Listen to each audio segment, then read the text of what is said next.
Coverage varies by plan. View contracts and exclusions at endurancewarranty.com. If you're driving a car or truck with an expired warranty and suddenly lost your transmission or needed a full engine repair, would a $4,000 repair bill leave you stranded? I'm Danica Patrick. Don't get caught off guard with a vehicle breakdown. Choose the company I trust. Endurance. No matter the mileage, if your vehicle is less than 20 years old, Endurance offers comprehensive auto protection plans for any budget. Protection on the drivetrain, electrical, transmission, AC, and more. Plus, benefits like 24/7 roadside assistance and rental car reimbursement on any plan.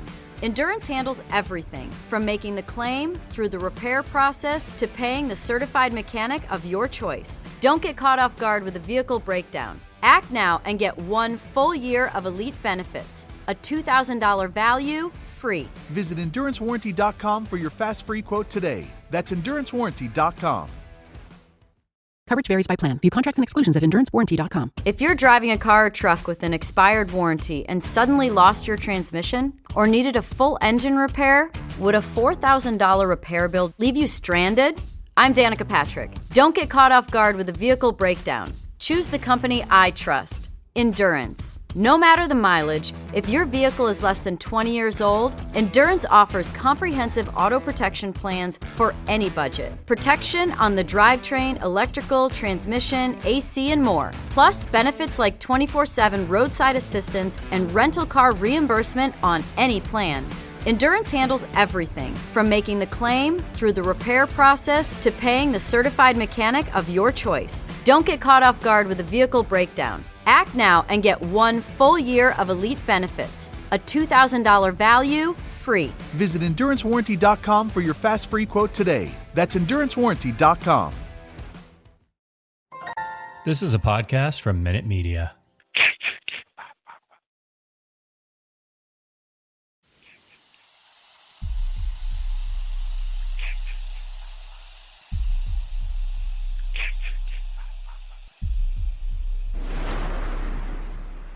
Warning, the following content may contain elements that are not suitable for some audiences. Viewer discretion is advised.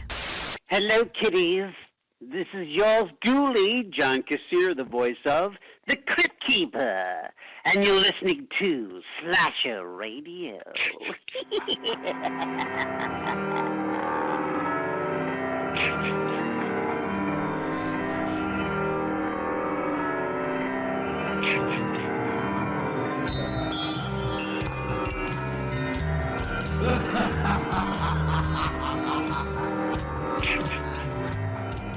Welcome to Slasher Radio. My name is Mikey Bones, and as always, joined by my fellow hosts, Rob Humphrey and Captain Laura. What's going on, guys? Hey, guys. Howdy. Oh. I enjoy that. We're back. I'm excited to be here this week. I'm looking forward to drink roll call. I know you keep saying that. I've been promoting, I've been talking on Twitter, man. Looking forward to it. All right. What did we talk about last week? Fucking Cujo. Mm-hmm. Yeah. I haven't stopped thinking about that movie. I just wanted to bring that up. Like, I'm still thinking about Cujo. We did that last week. We got to do something else now. I know we do, but I'm just saying it's stuck. Movies usually don't stick with me like that. Just saying. All right. That's fair. It's a good movie. We do have a new movie to talk about this week, as always. This is a Patreon pick. Mm-hmm. Mm-hmm. Mm-hmm. Mm-hmm. But at some point, we might have to stop letting them pick movies. I mean, I understand they pay for that privilege, but God damn it. I mean, let's be honest. Like, you're going to take away a dog's favorite toy right now? Yeah, it's a Patreon pick. Go to patreon.com/Slasher Radio if you would like to join. I was going to say the fun, but a little bit of chaos, too. It might be more chaos than fun. They get to pick a movie for us every month. They get 1 week, and they get to pick and vote for the movie topic for Patreon week. And we will get into what those are and break them down and all that shit later. But, man, we're talking about Orca. Mm-hmm. Orca the killer whale. About Orca. Yeah. Our real listeners know that we've been talking about Orca. Greg hasn't stopped. There's no secret. Right. Yeah. I guess this is as good of. I was gonna wait until we were getting into the movie, but we have enough Patreon picks to go over. I'm gonna horror court. I believe it's EyeRChris, but I would not put it past being Mikey. You and Chris are just alike. I had information this week that one of the nominations was The Sadness, and I could not help but notice that it was not one of the nominations, so I'm mad at someone. Mikey, did you delete a nomination? I can't. Mikey, are you hiding the sadness from us? The Sadness? I don't even know what that movie's about. Well, first Honestly. of all, if you did delete I didn't The delete it. Sadness, thank you. I've heard. I heard the episode of This Horror Life. You guys were going on about it. That's what I know about that movie. I know. I haven't even heard of it. So no, I Yeah. didn't. If I was going to delete something, it wouldn't have been The Sadness. Greg would have been. This horror court would have been about Greg right now. It is terrible, The Sadness. Okay. All right. Well, no. So it's not me. So who we horror courting here? Sounds like it was Chris, I Chris.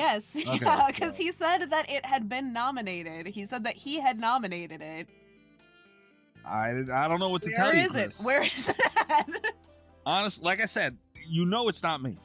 And here's the thing, is that and I'm sure we'll get into this too, even if you end up coming down on Rob's side instead of on my side with The Sadness, I don't think there's any way you would have liked it less than this.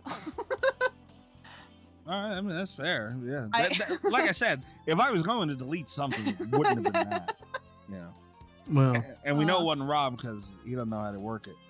no, yeah, you know it wasn't me because trust me, if I knew how to work it, I would have deleted The Sadness, but I don't know how to work it. He would have deleted all of them. Let's be honest. Either way, though, Chris, as far as I'm concerned, you are exonerated and found not guilty of any wrongdoing. So, good job, Chris. Although I don't know what you did nominate, but I'm kind of neutral on it. I don't have a say in this one at all because I don't know. I'm looking at it right now, and it's not there. all right. Yeah, I don't know what to tell you, Chris. Maybe Oh, I took a I was class. just really surprised to see the nominations this week when I got home. It was like, wait a minute. Maybe I took a class, learned how to work the Patreon, went in and deleted it. No. I love that You it ever think of starts that? with the idea that you took a class. It does sound most like it would have been a Rob issue. It could have been one of those things. To be fair, when I was reading through this, I was a little bit Jack and Coke drunk at the theater. But so maybe maybe it will be a future nomination, but I will say you're on some thin ice. All right. I do like the thought of Kat's movie going experience interrupted to be yelled at for fucking movies on Twitter. I do enjoy Yeah, that that was the very thing. much. Also, was like I got in trouble for not having told Chris The Sadness was a movie that existed, and it's like I didn't know Shut I her, had Chris. to explain the Yeah. sadness to people. Yeah, it was your job to let people know, man. Like, apparently, I guess, yeah. fucked up, dropped the ball. All right. Mutual horror court, I guess. Yeah. So I don't know, Chris. Fucking tweet at T-Mobile, man. I don't know what to tell you. It didn't come through. Like I said, I think Rob is ruled out for, I guess, ignorance. We could just the best way to describe it. And me, I just That's fair. that's fair. And me, I clearly that wouldn't have been the one I got rid of. I know nothing about it. I'm just glad there's a horror court that has absolutely nothing to do with me. It's rare, isn't it? Yeah. He's been entirely ruled out. That would That's make right. it even funnier if you were responsible, though. It's Maybe I impossible. took that class. If he got onto the Patreon, we would know about it. I don't That know. I is- get on the spreadsheets and you can't tell. We can tell. We can always tell. We can tell. Also, by the time this episode comes out, you will be able to vote on the slashies. And hurry up Oh, and vote yes. because we got to record that episode. Yes. So we have somewhat of a schedule, as we've mentioned recently, which is rare. So this is the Patreon week. This is all about the Patreon pick. Next week is the slashies begin. So we're gonna have 2 weeks of the slashies, TV shows, books, movies, obviously, video games, all kinds of stuff in there. Patrons do get a special vote on that as well for the slashies. So if you're considering signing up, now's the time for your Lord Humphrey achievement crap. That sounds dismissive of the award. I mean, Mikey, this is the world's most prestigious award show. And I don't feel like you're taking it very seriously. I'm not. All right. I mean, somebody could win this Lord Humphrey Lifetime Achievement Award and be in the company of Al Bundy. Al Bundy was last year's winner. Just edged out my uncle. Yep. Uncle Stevie didn't quite make it last year. Who knows? Maybe this year's his year. I don't know. He got edged out by Al Bundy, and I'll tell you what, I hope he never wins it, Stevie. Yeah. Wow. Yeah. So how did we do that last year? Did the patrons nominate people? Patrons, it's your fucking. Why am I explaining your award to you? I don't remember how we did it. That's what we said we were gonna do this year. Yeah, you let the patrons but I don't throw remember. people out there, and then you picked who you think because it was your lifetime achievement, whatever. Oh, is that what we did? That's what you did. Oh yeah, I picked Al Bundy because he scored those touchdowns against when he was playing high school football.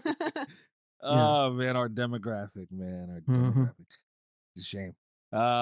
Anyway, yeah. So the Slashies, our award show, we do it every year. The second annual Slashie. And yeah. And it might be the final Slashie Awards if Cat has her way if Halloween Ends wins. Oh, boy. He was very upset about Halloween Kills last year. Yeah, I was pretty mad. It was bullshit. It was the wrong choice. Again, and this year makes me nervous because it's like last year it was because I had a definite winner that I wanted. This year there's a winner that I would like to have, but there are so many good options. What scares me is that there are wild cards. Yeah. Well, we could just not nominate those wild cards. I would like to not nominate those wild cards. I mean, like Halloween Ends would be taken off the list. You realize that, right? I'm okay with that. Halloween Ends shouldn't win. I like Halloween Ends, but it doesn't mean it should win. Okay. Best movie. I didn't know if you were going to commit to the bit with it or not. Okay, I respect that. That. But yeah, Slashies we'll be starting next week. Go to all of our Twitters at Slasher Radio. We'll give all our plugs at the end. You can find it on Slasher Radio website, slasherradio.com, which leads me into what I almost forgot, guys. We do have an email. An email, you say? An email. Trace the call. It's coming from inside the house. Usually we have a voicemail. If you guys feel like leaving them, we air them on the show. You can do that by calling 917-397-KILL, 917-397-5455. If you would like to leave a voicemail, anything horror-related, anything show-related. But also, we haven't given out the email in a long time. I was going to say, how did somebody get the email address? Well, I don't even know the email You don't address. even have the email address. It's on the website. They could have submitted it on the website. I don't know. It came to the email. Okay. Jeff. Well, we'll just call him Jeff. I don't know if he wants his name blasted on the show. An email from Jeff, and Who the hell's Jeff? I didn't even know we had a Jeff. Apparently, we have a Jeff. Wow. Yeah. All right. Host at Slasher Radio is the email. By the Well, way. you're going to get flooded with emails now. Oh yeah. Host at Slasher Radio. If you decide if you're an email type of guy or gal, their email reads, hello. First off, hello, Jeff. Hello. First off, I want to say I love the show. I've been listening for a couple of years now, and I think you guys are great. There has been news recently that they came to sort of a settlement with the Friday the 13th issue.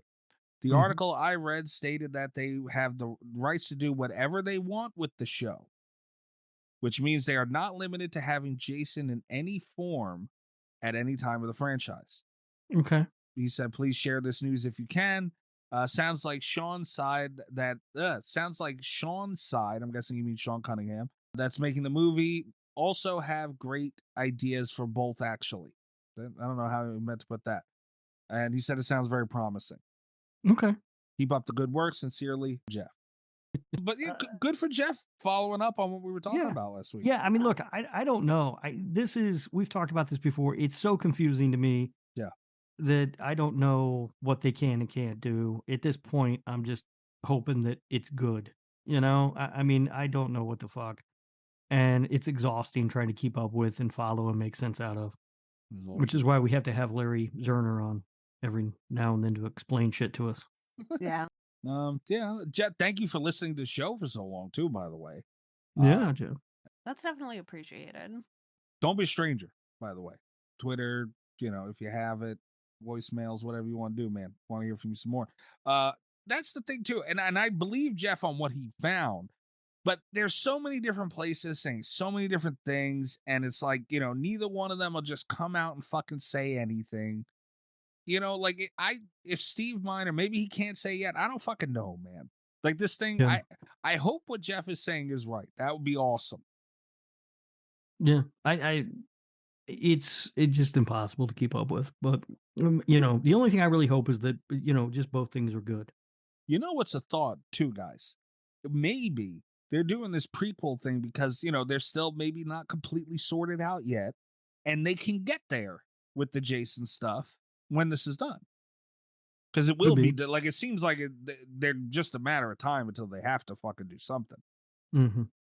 Like they're both clamoring for their own project. They have to be in agreement somewhere. Yeah. And maybe they're just working out the legalities of it. That might take some time. Financials are big, and I don't know. Mm. It would be nice. I'm tired of it, man. I just want a movie. All right. Can we get to drink roll call, please? Yes. Good Lord, yes. God. Rob, what are you drinking?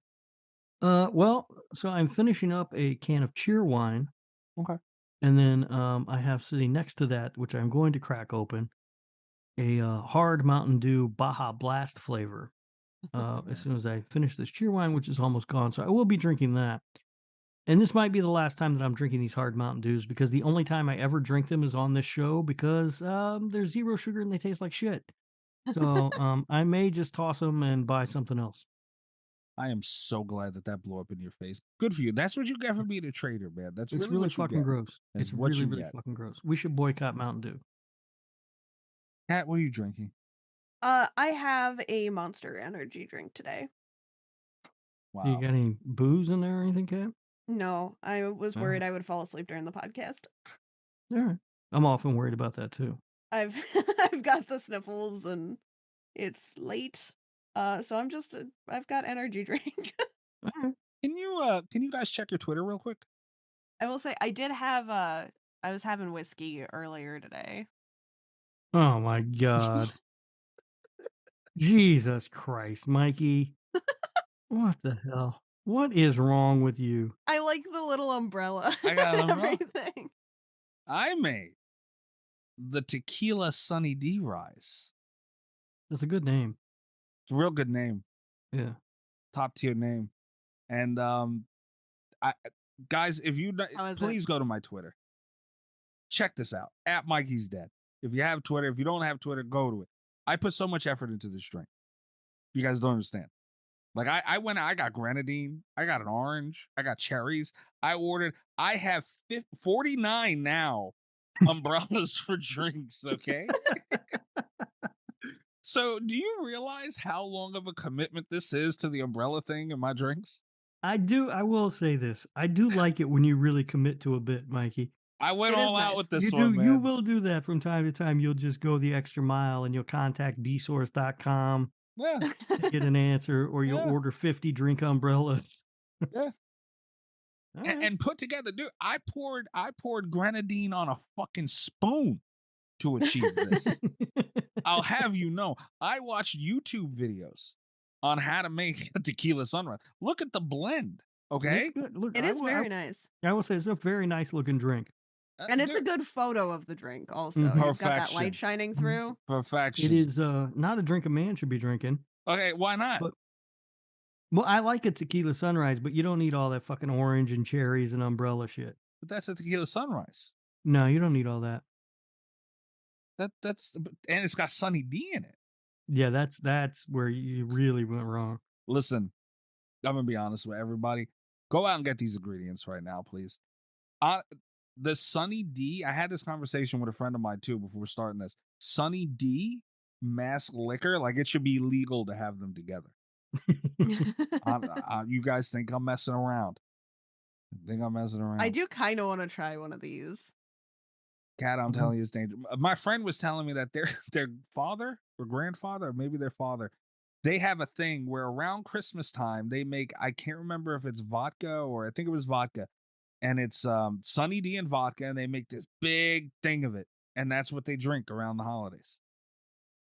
That's bizarre, right? It is bizarre, but they agreed with me. Like, you can't taste liquor through Sunny D. You can't do it. I'm telling you, it's impossible. Interesting. All right. I can't believe I have to go get Sunny D now. God damn it. See, this is what I'm talking about. And Kat, go the extra mile, get you the grenadine, get the spoon out, maybe grab an umbrella or 49, and you're good to go. I think I still have grenadine. For a while I got a book of like Game of Thrones themed cocktails.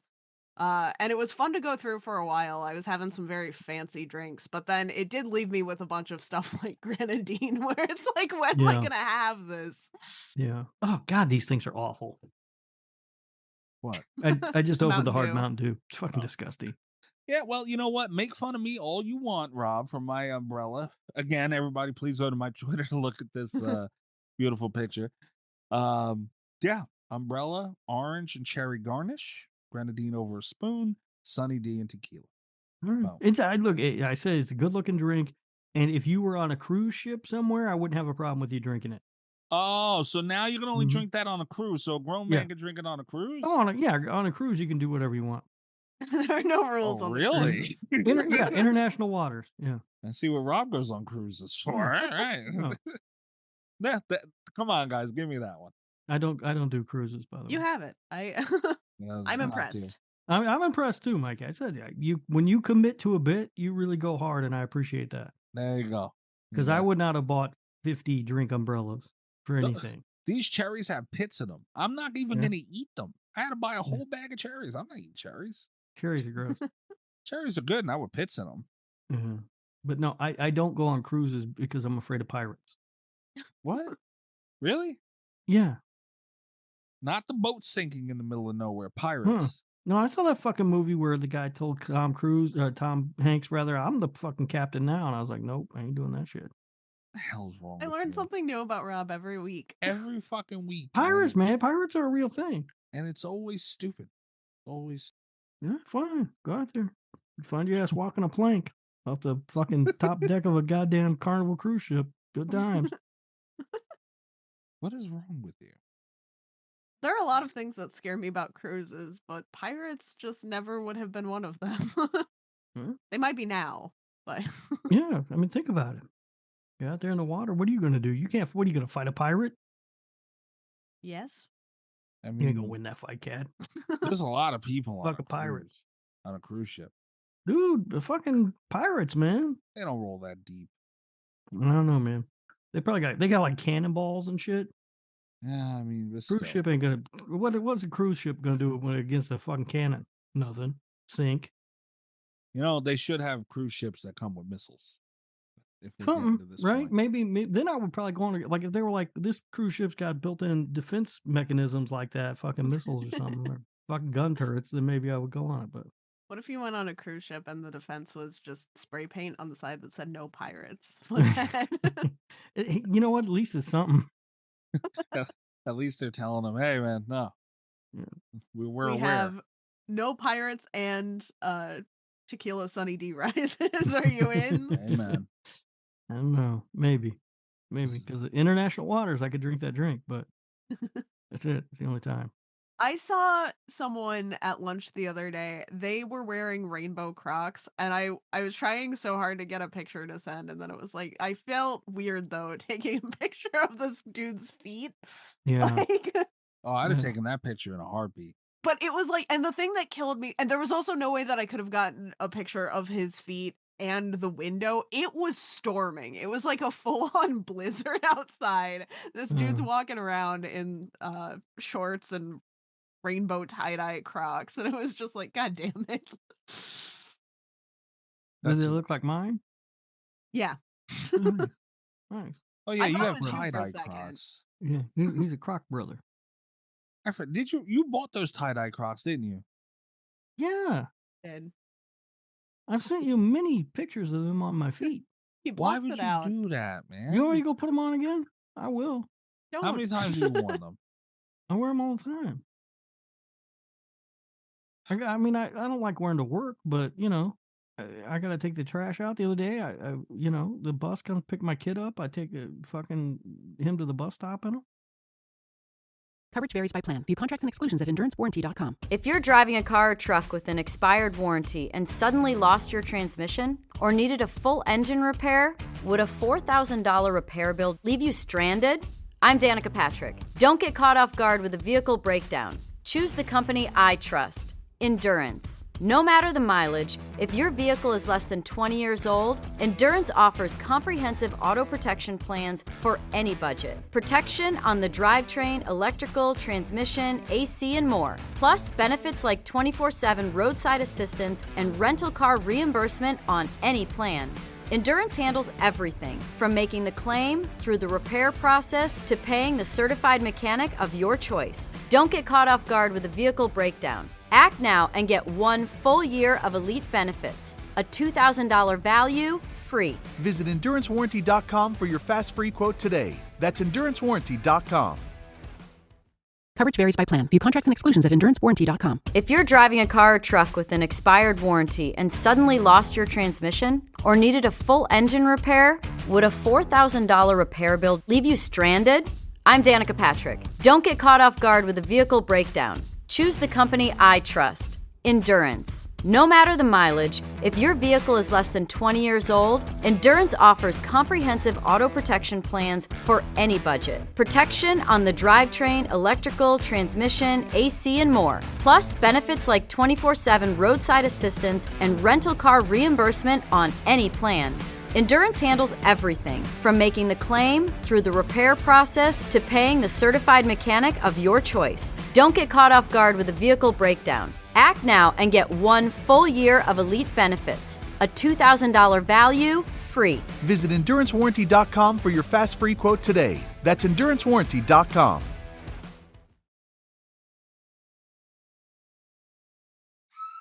It's time to hump the news with Humphrey. He's not a genius.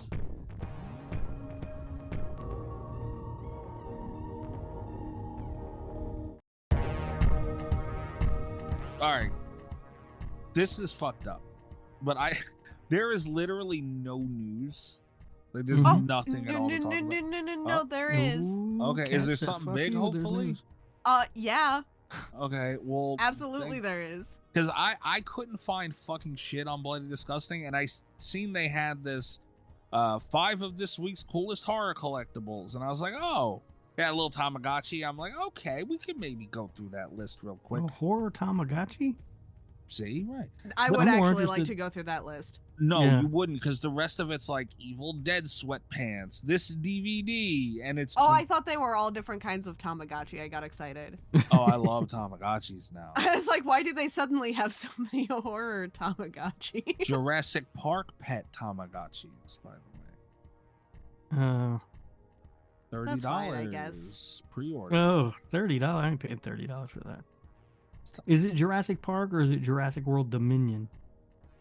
It's the color of that gold thing with the Jurassic Park logo on it. So is it like an actual dinosaur, or am I going to get a locust fucking thing? That's the bootleg ones. What were those? I forget what they were called. Yeah. So. All right. Well, whatever Kat has, I'm nervous about because she seemed too excited about it, which means it's probably something dumb. I don't know what it is. So okay, so we'll have a news segment. Obviously, we got Gabagooli crap and Humphrey stuff. So go ahead, Kat. What is it? Coming to DVD on April 11th, 2023, Doll Shark. Oh yes, big news, big news. I forgot about this. Yeah, no, it's not stupid. It is stupid. You were right. You were 100% right. I sent you. Did you see the still that I sent you? No. It's the still that they used as the feature image on Bloody Disgusting. Yeah, I sent it already. It's amazing. I'll send it again, Mikey. Hold on. No. You don't have to send it again. It's fine. No, send it again. It's amazing. You don't have to send it It's again. worth it. Really, don't It's been send sent. It's been sent. Look at this still, Mike. You tell me you don't want to see this movie. I told you not to send it again. It includes the movie's own theme song. I seen that. I didn't even read it. I seen that and I kept scrolling. Why are we talking about it now? It's Shark Because Doll. it's news. That's Yeah, not it's news. Shark That's Doll. dumb. Doll Shark. Sorry. Doll Shark. Sorry. A plush shark toy becomes a killing machine. How does that not sound great? It's like Sharks of the Corn meets Benny Loves You. Yeah. Yeah. Who doesn't want that? The perfect movie. Please don't associate Benny Loves You with one of those movies. It's too late. It's Please. it's happening. I don't know what am I supposed to say to this? I literally seen this, didn't even read it, and kept scrolling. That's on you. I typed Doll Shark movie into Google, Yeah. and you know when you Uh-oh. type in a movie, it comes up with the cast. Yeah. According to Google, Michelle Williams is in this movie. I guarantee you she's not. That would be amazing if she was. It was looks like it was crowdfunded on Indiegogo. Indiegogo believe does that good part. stuff sometimes. Yeah. Oh, the trailer? I didn't see the trailer. You know, I asked you if this is something big that we could talk about and get a discussion, and you knew it wasn't. You knew it wasn't. Doll Shark is a forthcoming American monster movie about the titular toy that becomes possessed by an evil great white shark. How does that not pique your interest, Mikey? How would that? No, I don't. No. I don't understand what you don't get. Like, no, I don't care about that. All right. That does not. I'm not interested at all. Well, I'm gonna save the trailer to watch later. Well, I don't know where to go from there. Like that was. You've got some Tamagotchis for us to look at, I Yeah, guess. we were talking about the Tamagotchis. There's a song in the trailer? Yeah. Oh man.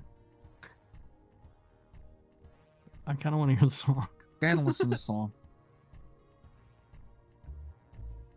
Oh, we set sail to hunt the whale, but the whale's too cute to kill. So we Oh my sailed God, this is home incredible. with It's Reno, amazing. streamed some flicks and chill. And there we saw a movie that made the blood run cold. The finest tale of sharks and dolls that ever has been Is the whole told. thing a song? Yes, it is. Okay. All right. It looks incredible, Mikey. I mean, I've only watched 14 seconds and I'm in. I kind of don't want to watch. I don't want them to give anything away. What can they possibly give away? Oh my God, you guys are All right. something else, man. All right. So let's go. What do you got? 5 of this week's coolest horror collect. This is not going to be nearly as exciting now because it's fucking Doll Shark. Yeah, ruined everything. We popped. No, but we talked about how this was going to be a shit article anyway. The Tamagotchi is the only reason I sent to you guys. Anybody listening, go to bloodydisgusting.com. Aww. Right? Okay, I kind of want the no, Tamagotchi. and you said they were $30. It's $20.99. That's Oh. completely reasonable. I'm sorry. That feels much more like something I will buy. Okay, that's fair. My bad. Yeah, so what is it? EntertainmentEarth.com also has them. Pre-order them now. I might get one of these. Which one are you going to get, the gold or the white? I'm gonna get the T-Rex. I'm gonna get the gold. But what is the other one? What kind of dinosaur is that? Do you know I about forget. dinosaurs? If I heard it, I would know. I don't remember. It's the one with the 3 horns on its head. A Triceratops? Triceratops. There yes. you go. Yeah. Yeah, I knew Kat would know. She's a scientist. I'm a scientist. I got distracted because apparently the new Stephen King book is coming out via Scribner. I don't know what that means. I could be wrong. I thought Scribner was like one of those self-publishing things. Is Stephen King just done with editors? Has he gone rogue? Has he? I don't know. I mean, if anybody could do it, it'd be Oh, him. wait, I'm thinking about Scrivener. Is there a chance he could make more money by self-publishing? I would say no, but he's Stephen King. He's a That's wild what card. that's what I'm thinking. Like So, I don't know how much he Cost him gets more. paid like per book, right? Versus how much he could make per book if he sold them himself. that's true. But he would have to assume, like, the printing costs would be higher, and when you're selling at that volume, it seems like it might be safer to let the press take care of it. But And no, let's be honest. The man's, I just looked it up. The man's net worth is $500 million. What does he care at this point? It's easier. Whatever's easier. That's for him, why he I'd gives imagine. people. That's why he gives people fucking the rights to his to make movies out of his shit for like $1 sometimes. He don't care, Yeah. man. Yeah, he just wants his stuff out there, and I don't blame. I'm not saying it in a negative light. Good for No, him. Make your money. Absolutely, and he doesn't even need it. He's doing it for his passion. He wants, yeah, go ahead, make a movie of it. Yeah. But I was wrong. It is Scribner with a B. What does that mean? Which I think it's like a subsidiary of Simon and Schuster, I think. So he's not doing anything that weird. He's just moved presses. Damn. I was thinking about Scrivener with a V. That's too confusing. Somebody should legally have to change their name. One of them should have to change them because Yeah. I was confused. Damn, that's crazy. That is a King big deal. could just like own the indie publishing game though. What if you were just like looking through a little indie bookstore and Stephen King was there? Yeah. You'd be confused. Hell yeah, man. But you know what? That is a big deal for whoever lost it. If wherever he moved from, that sucks. Yeah. That's a big deal to them. No, that's cool. Also, Jamie Lee Curtis is an Oscar nominee? Yes. For Everything Everywhere. Yeah.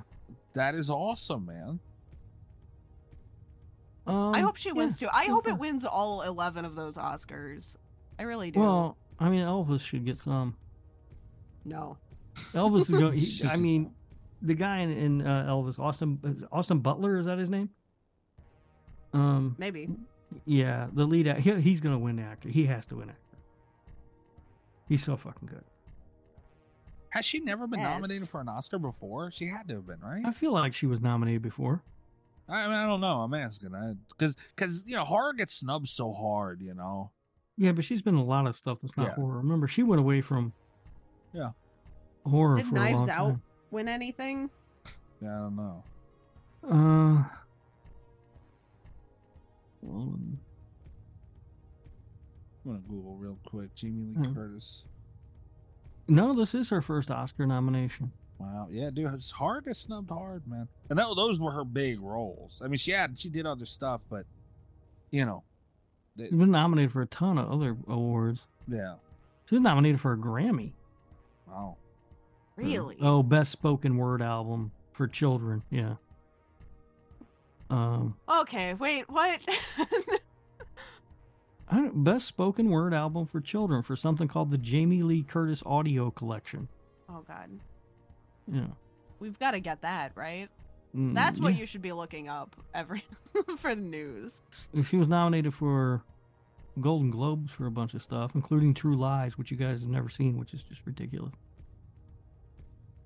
No, I haven't. But this is her first Academy Award nomination, apparently.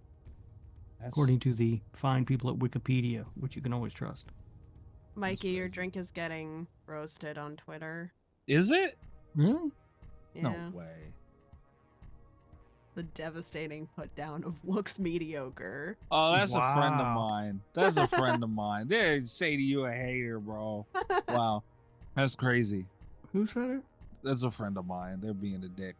They actually, when I heard them too, because I was watching a stream when I made it and I sent it in a Discord, I heard them say, "Aw, damn, that actually looks really good." They were wanting me to fail at it so hard. Because I was like, all right, I'm going to go make this and see. I was looking up videos for that. I wanted to make sure the pour was right for the granny. I was looking up videos for that. And yeah, so they're being a hater. It's not really being, that's fake hate. That's jealousy right there. All right. Damn, there's a lot of tweets today. Yeah, no, my Twitter was going nuts today. That's because you quit going. Yeah. You've got catch up to do. Yeah, wait till you get to some of Chris's stuff.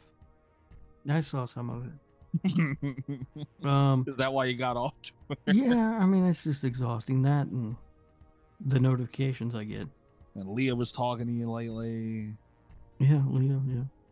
She said something that made me like her. I don't remember what it was, though. Pink Lemonade. She said without Pink Lemonade. Yeah. But then she said she liked Pink Lemonade. Leah's all over the place. That girl's a wild card. I don't know what the hell's going on there. Is she allowed on the show yet? Why would we have her on the show? I'm just asking because you irritate you. Oh, That too, yeah. I mean, I'm already irritated when I'm here. I guess it's fine. So, yeah, the Evil Dead merch is blah. I like the concept of having Evil Dead merch, but none of the actual merch is good. Here's the thing about this Evil Dead movie that I just don't know what to. It doesn't. So they said that this was like a continuation of the original trilogy.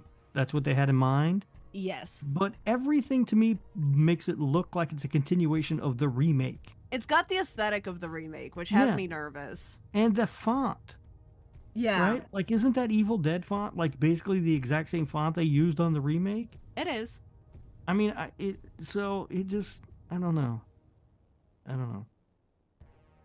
Yeah. Which, I mean, I don't hate the remake, but I was looking forward to more Army of Darkness-ish stuff. No, Yeah, I I don't would want. prefer No, guys, really? Yeah. No. Yes. What? No. You can't be mad that we want more Army of Darkness stuff Right? from Evil Yeah. Dead. I know. But Who's mad about that? Who's like, I don't want Army of Darkness. Well, no. One of the most awesome things to ever happen. You're right, but they're not going to do it like that again. Leave it alone. I know, that's why I'm mad. Right, so don't even let them try it, because even if they did try it, they would get fucked up. Let them do what they're doing. They've set with the show, and, even the last remake, and all that. Like, Evil Dead has hit a nice stride of, kind of humor, but it still keeps that tone that it needs to be a horror movie. But the show was fun. The show was Yes. closer to Evil Dead than the remake was. The remake was nowhere near close to it. Yeah, but it fits still somehow. But I would prefer it to be closer to the tone of this television show than the remake. This looks like it's fully towards the remake. Yeah, it does. And I'd that be does happy make with me that. nervous, because the trailer looks amazing, but I also said that about the remake, and I was not... And it's not that the remake is a terrible movie, it's that it's not what I didn't get what I want out of an Evil Dead film. And I am kind of worried that we're going back into that territory. But it looks like a good movie. Oh, from fuck. The trailer. My umbrella fell on my fucking drink. God. That's what you get. Fuck. All right. Dark Glasses is hitting Blu-ray, it looks like. Yeah. On probably Valentine's Day. Need that one on Blu-ray. But... No, I don't think so either. It's a fine movie, but I don't need it on Blu-ray. Can't imagine I'm ever gonna be like, you know what I'm in a mood for? Right. Dark Glasses. Yeah. Although it's a Shudder, it says it's a Shudder original. Yeah. Do those normally get Blu-ray release? Psycho Gorman did. Okay. Maybe if it's a good enough, deemed worthy. Yeah. I mean, I don't know. Maybe they all do. I have no fucking idea.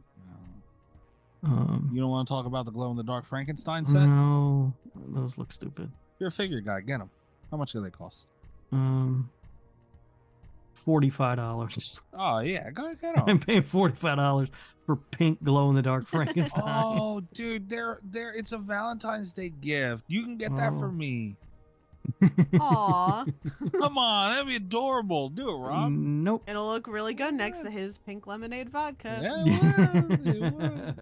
Think of you every time, man. Look, they even accept shop pay. Come on, man. Fuck around, dude. No, but why we are speaking of Valentine's Day though? Quick question: conversation hearts, yes or no? No. No. You guys They are taste both like wrong. chalk. No. They are amazing. They're one of my favorite things in They're the world. disgusting. They taste like chalk. Yeah, no, absolutely. I Why do love you like the conversation worst hearts. candy? You don't like any holiday candy.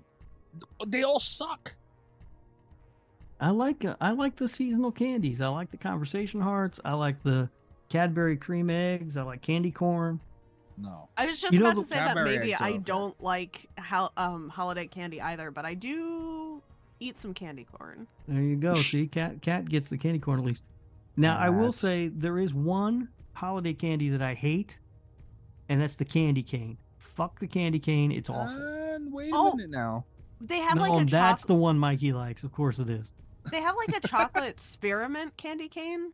That's that I not a kinda fucking like. candy cane. It's not I'm a talking candy about a cane. candy Well, cane. Yeah. All right. No, hold on now. The only thing a candy cane is good for is in the winter. It's nice to make hot chocolate and you put the candy cane in the cup. Why are you such a girl? Not a girl. That's good as fuck, man. Ah, damn. With Dunkin' Donuts every year around the holidays, they have a mint hot chocolate that they put out, and I get it all the time, and I call it Christmas in a cup. That's fun. What you got to say about that, Rob? I'm thinking about it. It's I kinda fucking hate it. delicious. I kind of hate it, but I kind of don't. Dude, trust me, it's fucking delicious. It is Christmas in a cup. Because I do like mint and I do like chocolate. So see, you so quick and you like something that you deem was girly. See, shame on you. I didn't say it was girly. What's girly is putting a fucking candy cane in there and stirring it around. It's the same thing. No. It's literally the same thing. No, I don't care for any of this. Unbelievable. All right, that's all I got for that. That's it. You're a hater. Does that mean it's time for the Gabagooli Mystery Corner? It is time. All right. Can't believe this umbrella fell in this cup. Here we go. This is the segment where I get made fun of for being Italian. People anonymously send in clips. Is that how you do it, Mikey? I haven't looked at it yet. Right. Anonymously send in pictures and whatever else they find, making fun of me for being Italian. Anonymously. Or celebrating culture. Your heritage. Not what they're doing. These images go up on Patreon. I will describe them. Why would they that's fucked up? See, now this is just the Volge. Have we really run out of everything? It's just been the capiche thing. I know. Over and over and over. Here's the thing is that I have a lot more of the capiche ones, so I'm trying to alternate so we get a capiche one every week. Also, this one's great. This one's good though. That would be an effective way to pet your dog. It's the fingers capiche. Again, don't know any other way to explain it. Petting a dog with your knuckle side facing the dog, capiching the dog while rubbing it, which is weird. It would be effective though. You could really get up under that chin that way. No, I pet my dog. Like that. I've had dogs my entire life. I have 2 now. I've never pet one of them like that. But have you ever had an Italian dog? Fuck should I know? I don't know. I dog saw a video that I almost Louisiana. sent to you, Mikey.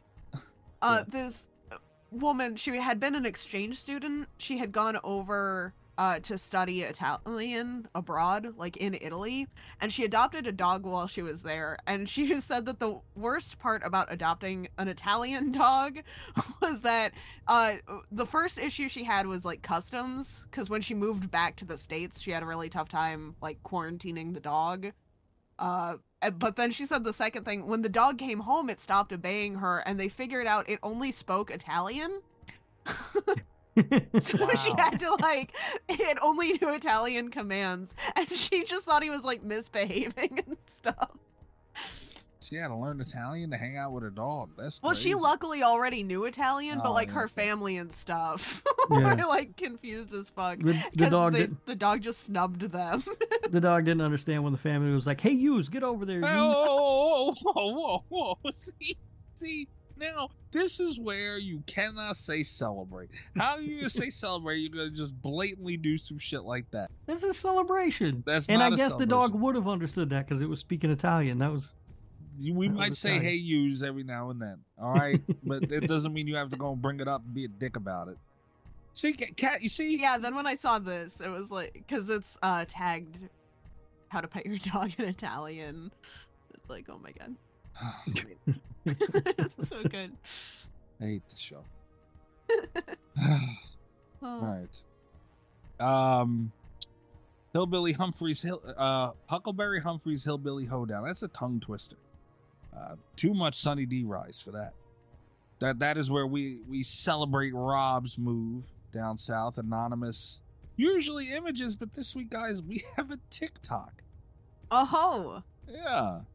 And I'll tell you this, I'm starting to figure out a couple of these. The more submissions I'm getting, I'm starting to figure out who's who with a couple of these gabagooli things. Uh-oh. So I gotta watch a fucking video? You made me do it once. Did I? Yeah. Well, whoever the hell said it did. Things found written in hillbilly fortune cookies.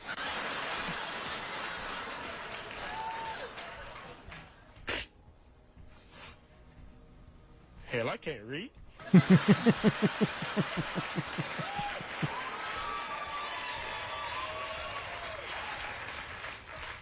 You just ate what could have been your lover.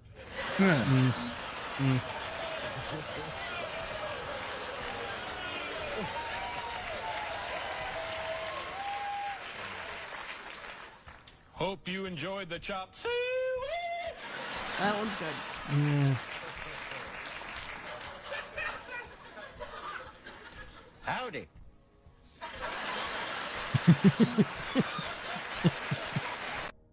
All right, so the first one and the last one were good. All right. Yeah, that was pretty good. Yeah. Pretty good. Yeah, not bad. Not bad. Not bad. All right. Well, you are a redneck now, Rob, though. So you know. I don't know what y'all were talking Enter about. the show saying howdy, so. Yeah. Well, He did. gosh dang. All right. Light news week. We're done with all that gabagool mystery crap and all that. So we will be right back. Take a quick break. We'll be right back with the Patreon pick for this month. And I'm mad. It's Orca. The killer whale.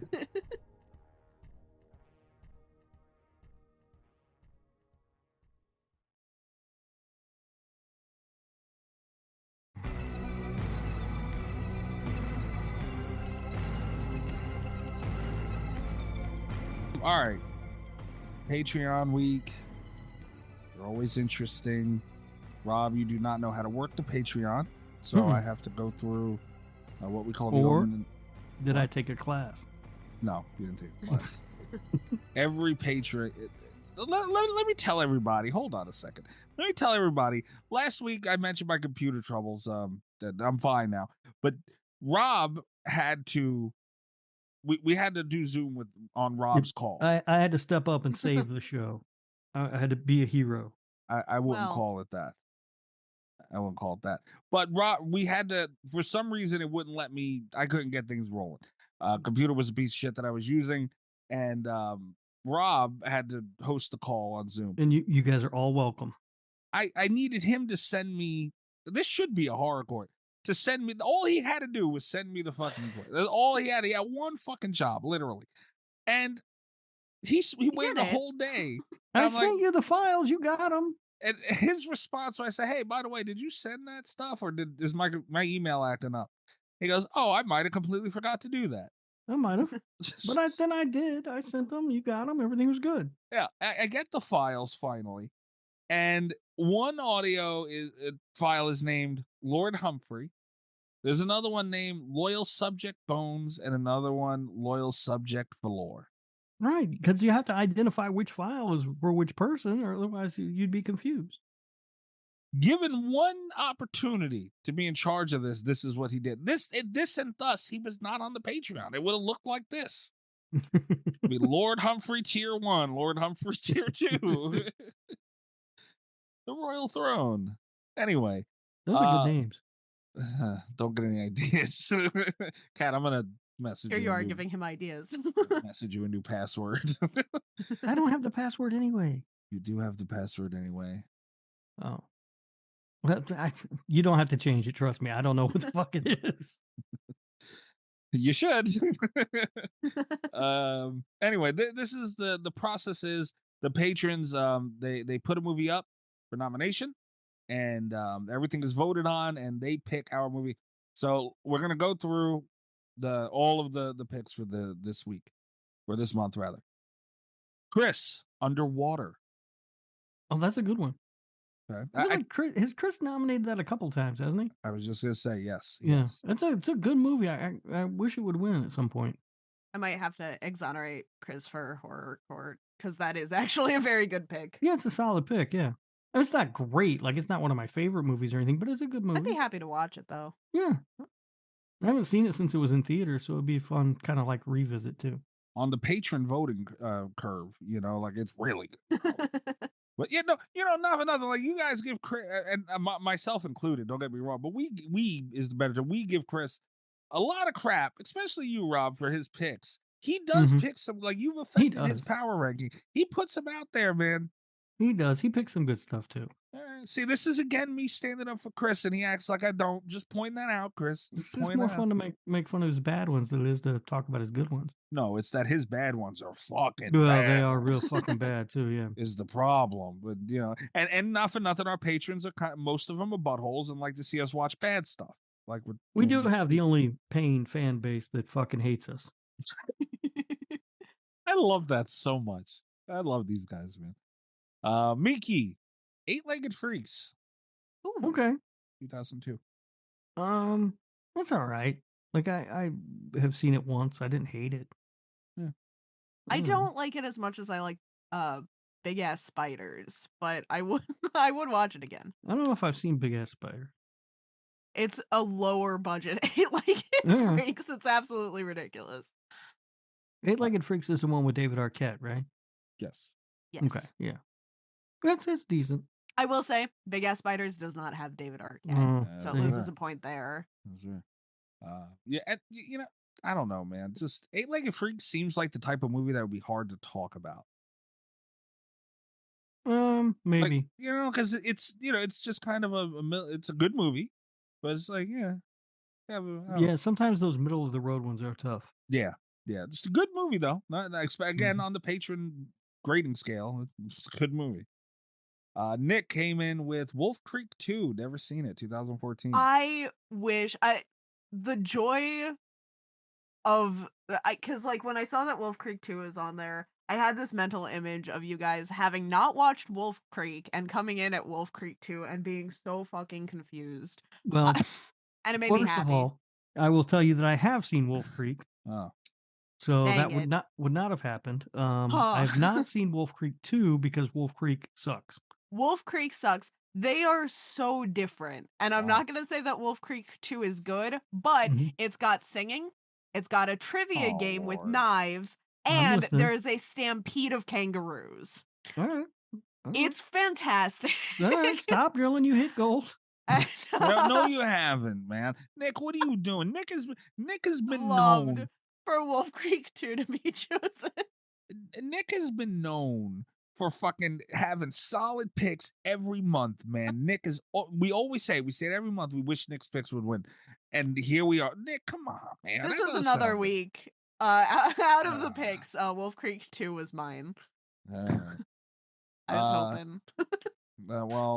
Now I didn't care before, but now I'm glad. All right. Then we have one of Rob's favorite patrons, Leah. She came in with Crimson Peak from 2015. All right, Leah, I see you. That's not bad. Well, it's a good pick. I haven't seen it. Is that a good pick? Yeah, I mean, it's Del Toro. It's decent. Yeah. Oh, okay. Okay. It's not. It's not The Shape of Fucking Water, but it's a good movie. I'm not going over the Shape of Water thing with you again. It's got Tom Hiddleston in it. I mean, Yeah. The girl banged a fish, man. Enough. Yeah, but it's a good movie. It's a good movie, but like let's stop comparing stuff to it's not. You have a weird thing with that movie. You don't eat fish, do you? No. All right. No. Nesto, The Midnight Man from 2016. I don't even know what the fuck that is. Got Robert Englund in it. No, Good never heard movie. of it. Kat, have you seen Midnight Man? Yeah, it's an okay movie. It's a good movie. I don't believe you. It's no Shape of Water. It's no Yeah, it's Choose not. or Die. It's a good movie. I liked it. Again, patron grading scale. What By the patron grading scale, I think it's a better movie. It's not high on my list of Robert Englund movies, and I think it's because it is kind of a middle of the road. I tend to like the ones that are either, Nightmare on Elm Street or Zombie Strippers. What a fucking range on you, Miss Valor. I do think that generally speaking, any movie that is like the whatever man usually sucks. It does. Are you saying you didn't like The Bye Bye Man? Yeah. Bye Bye Man. Yeah. I mean, there are exceptions to the rule. The Wicker Man, awesome. But, Also, just generally speaking, the whatever man. Yeah, not the good. Invisible Man, fucking stupid suit. You know, the It was Invisible Man's bad. awesome. But no, I mean, Mm. I like shit like that because it's like the lore and everything of it is fun to talk. I like shit. Yeah. They get me with Yeah. that kind of stuff. Good pick, Yeah, but you Nesto. usually don't want to examine the lore too closely or it'll fall fuck apart real quick. But this one didn't. That's kind of why I like it, man. They had a nice little setup, man. The game was set and simple. I liked it. I liked it. Well, I will say, overall, this is like a good list. I don't think I've seen this one, so I Come can't to debate think of it, the Midnight Man has been done on this show back when me and Bobby did it. Come to think of it. Really? That doesn't count. Yes. Wow. Yeah, we did though.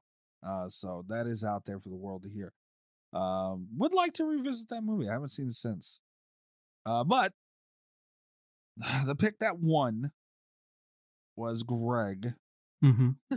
Orca 1977. How many times has Greg put this fucking movie up? A lot. A lot.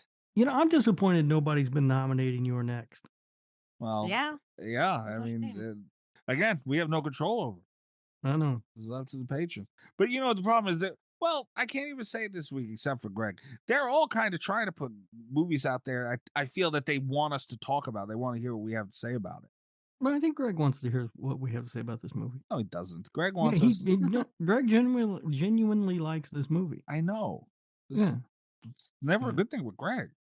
Yeah. And probably it's a good thing that they're not nominating You're Next because they'll probably fuck it up and ruin the bit anyway.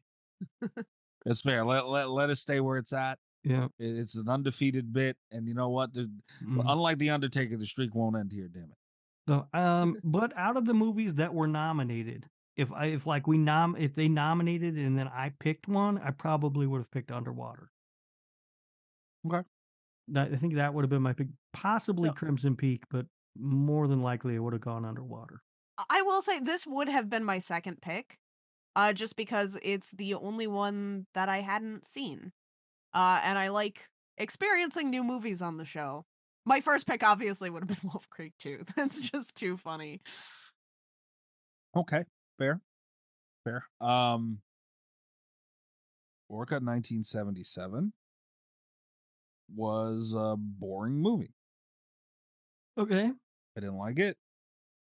I'm starting to wonder, like, this movie, the parts where stuff happened, okay, stuff happened, and we'll get to all that, and you know, it had its moments, but God, man, was there nothing in between them, and they were so few and far between. Damn it, man. All right. I didn't find this movie boring. I didn't necessarily. I think I told you guys earlier today. Like this was one of the hardest movies for me to put a grade on. You know, to give it a Rob score. Mm-hmm. Because I was of two minds about this movie. There was a lot of stuff I liked, but also because it's such a clearly a blatant Jaws ripoff, I couldn't help but compare the two in my mind. And clearly Jaws is a superior film in virtually every way. So it was it was tough, but I didn't hate this one. I mean, as far as the Jaws ripoff movies go, this one is near the top of that list. I kind of wish that we weren't talking about Orca this week specifically. Because I feel, first of all, like it might be difficult to talk about, but also, especially, my biggest I really liked a lot of elements of Orca.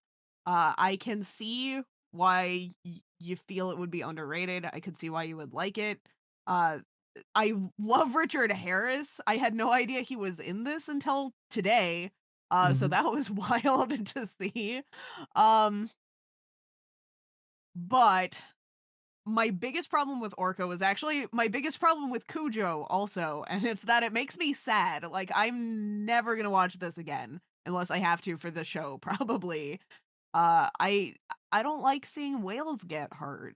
Like, I didn't sign on for whale abortion. Like, it was sad. I was distressed. I think it's a mark that they did really well, you know, because it's like I was feeling stuff, but it was stuff that I don't want to feel. And also, as a revenge movie, I know that we don't talk a lot about we don't talk enough about revenge movies on this show. I've been talking about them a lot recently for like other podcast appearances, but I know it's not a popular subgenre in the slasher radio realm. And I just want to say there's a very important ratio of like upsetting things to revenge that make a revenge film satisfying, and Orca misses that mark. Like, it's about halfway through before we start getting any of the revenge, which is already a very slow-paced revenge, you know, on the Orca's part. So I was more sad than satisfied, and that's not a good ratio to have for something like this. You really want to keep that in like the first third at most. Yeah. You know? Yeah, a lot of talent involved in this movie. Bo Derek.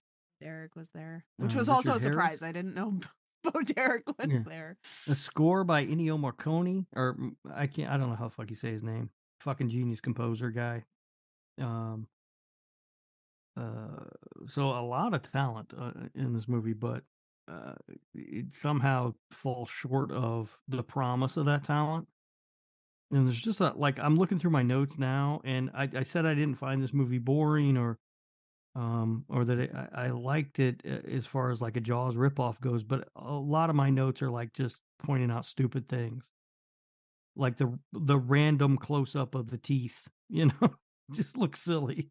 There were some pet peeves that I had with this one. The Yeah. random close up of the teeth reminded me. There were moments where the lead actress, not Bo Derek, the other one, is like she, and I don't want to criticize her performance necessarily, but she was not very good at reacting to conversation.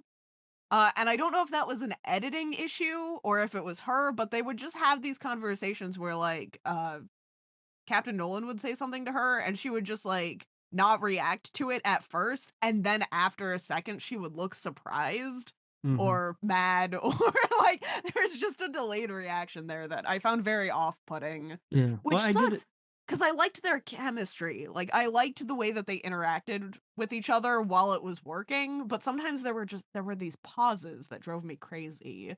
Yeah, I did at some point take the note that I feel bad for the actors that have to say this dialogue. It might have been, like a writing issue also. Yeah, I mean, there was some rough dialogue in this movie. I do feel like maybe the script needed another pass. If you have weak actors and a rough, it's just not gonna work, man. But I don't think they had weak actors. They is the had thing. really good actors. Maybe it was just the time. I don't know. The delivery and just the conversations felt fake, and I don't know, man. Well, the relationships were weird, right? Like the relationship between Richard Harris and the lady, it was just awkward throughout the entire movie. I do also want to say, because I understand the Jaws ripoff thing, but I really would not categorize this. Like, I guess I would technically, but I didn't associate it with the Jaws while I was watching. Really? Because I was rooting for the Orca. Like, well, it played very much to me like a revenge film where we're supposed to hope that the Orca wins. Yeah, but I don't think that was the intent. And what we can talk about why when we get into trivia more, you'll understand why I'm thinking that way. All right. But that was, and I think that's part of the reason that it doesn't really work, because it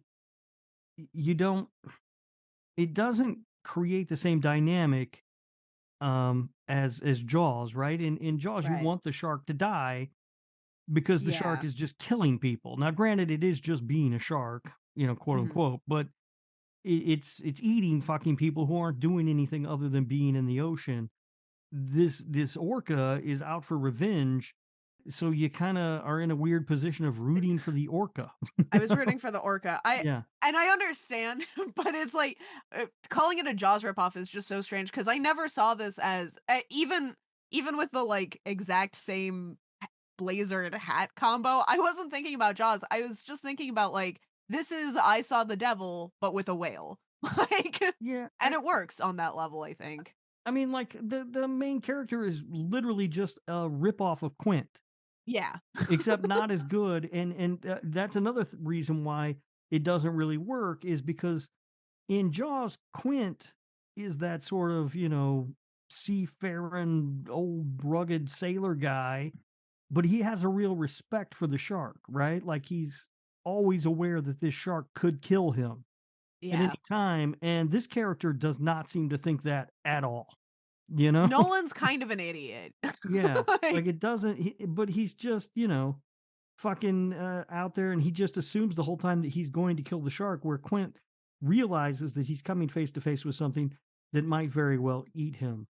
Yeah. So yeah, the whole thing is just to me a poorly executed attempt at Jaws. And when we get into the trivia, you'll see just how much that is true. This is something I don't say a lot. I wish Greg were on this episode because I would really like to know if he. No, I No, no. I would like to know if he likes it more because he sees it as I think I know that you're not supposed to. I think the movie works well if you root for the orca. Like, I mean, maybe yeah. I wonder if that's the angle. It might, because eventually I was rooting for the orca going into the movie. I didn't think I was going to be. Oh no, I knew. I think going into the movie, pretty early I was like, well, they're gonna have to kill, this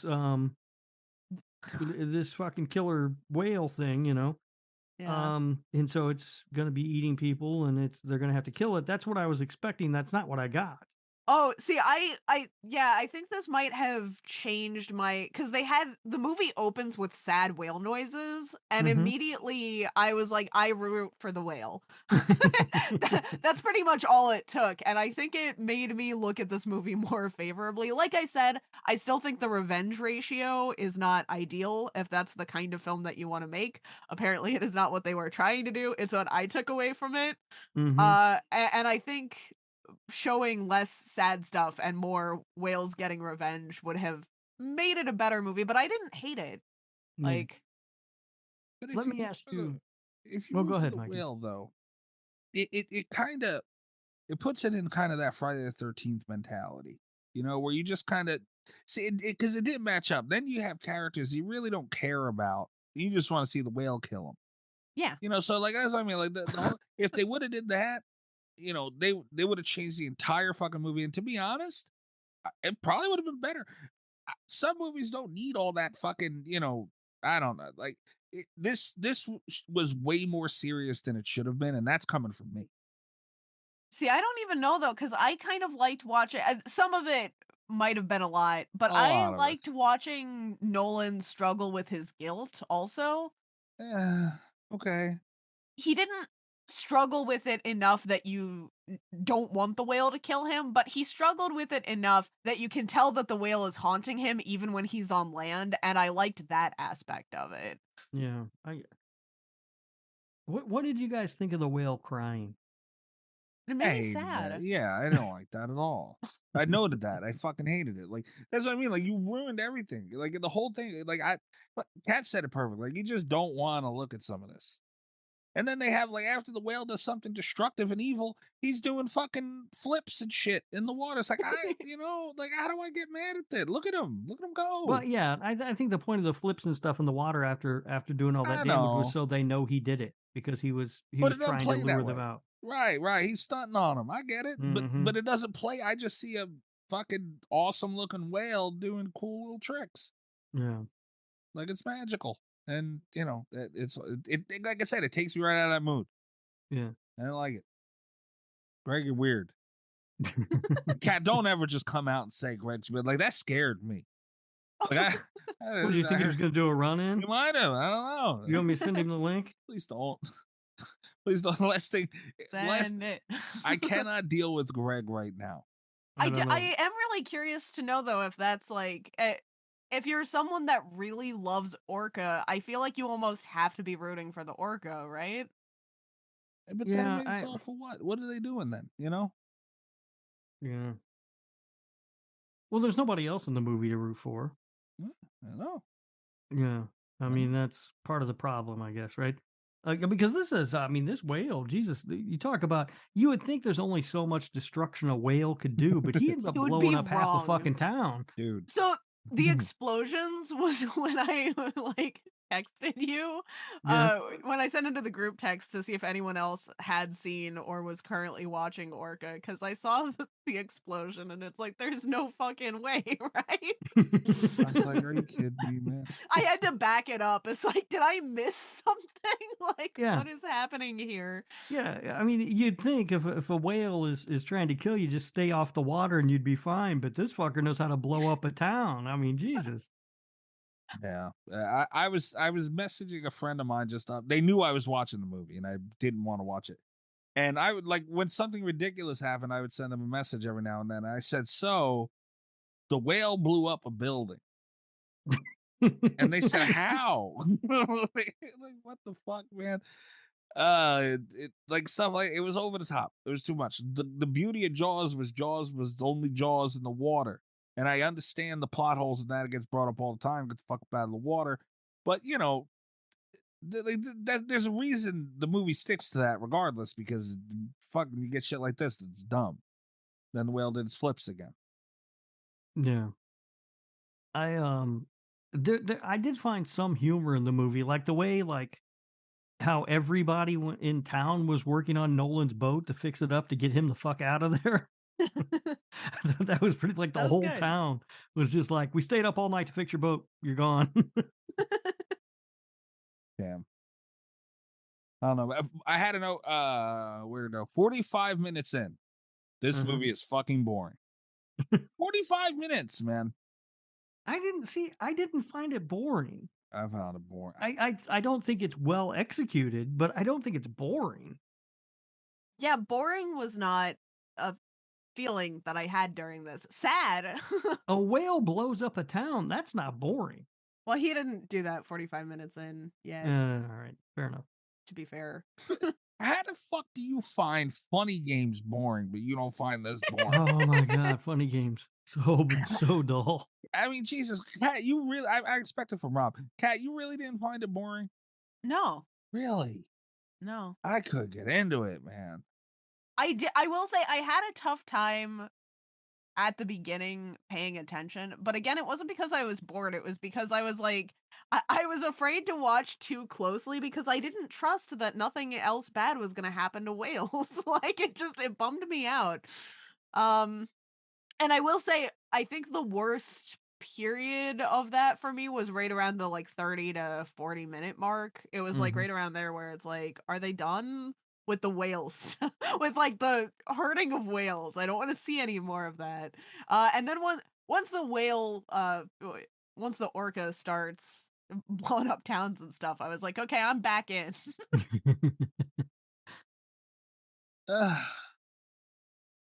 I can't get into it. I can't. None of that. All that, I get it. It's a ridiculous movie. At least it wasn't a shark movie. No, it wasn't a shark. But you know what, man? Like something like this, they tried to go in. Well, they didn't go towards shark movie or nothing, but you know, like they had a little bit of it in, like with the building blowing up. Mikey, your complaint with shark movies is that you always say they could have been more serious. They could have tried. This is what it looks like when they try and miss, because they're not all gonna be Jaws. Look, I agree. I'm not You're sticking asking up for for more Orca. No, I'm not asking for Yes. more Orca. I'm asking Next time when we watch Doll Shark and you get mad they didn't take it more seriously, I'm gonna remind you about Orca. No, that's the thing. They had a little. They were kind of trying to do a little of both, and I understand it's not towards the shark movie scale fully or anything like that. But you know, like the blowing up the building, that was a bit of a shark movie. I don't. They tried to do Jaws bad, you know, and they missed. And again, I'm not. I'm not a I love Jaws, and Jaws is what it is, and I take absolutely nothing from it, but it's not something I'm going to sit and watch often. I don't think it's something anybody really sits and watches very often. Really? How often do you watch Jaws? And again, I fully, it's pretty much a perfect movie. It's one of the most perfect movies ever made. Well, I guess it depends on how you define often, because I bet I watch it probably twice a year. See, that's not, there's other stuff you watch more often. That is more often than I would watch. I haven't seen Jaws in at least 4 or 5 years. I haven't seen it yet this year. Yeah, I don't think I've seen January. Jaws since they did the like the anniversary screening. Oh, did you see that? I did. Well, the 3D was cool, right? It was. Yeah, I enjoyed seeing it in 3D. I thought it was going to be kind of stupid, actually, but I actually enjoyed it. They did a really good job. Yeah. I mean, the problem is when they tried to do like anything sort of give this movie any sort of like meaning or depth, it was just a big miss for me. Like when she was towards the beginning of the movie, it may have been in that whatever class she was, like that whale class she was teaching or whatever the fuck it was. She was talking about how they communicate, and I don't remember exactly what led up to it, but she said it would make the phrases like "How are you?" relatively meaningless, and I'm like, well, that's a relatively meaningless phrase anyway, isn't it? I mean, how many times do you ask somebody how you doing? You don't really. If they started telling you how they were actually doing, you'd be like, what the fuck is this guy talking about? It's just something you say. And it's like we were talking about, where it's like the dialogue could have just used another pass because the sentiment is there and real, but the way that it was phrased, because again, like you said, like those are really obsolete phrases, and they're kind of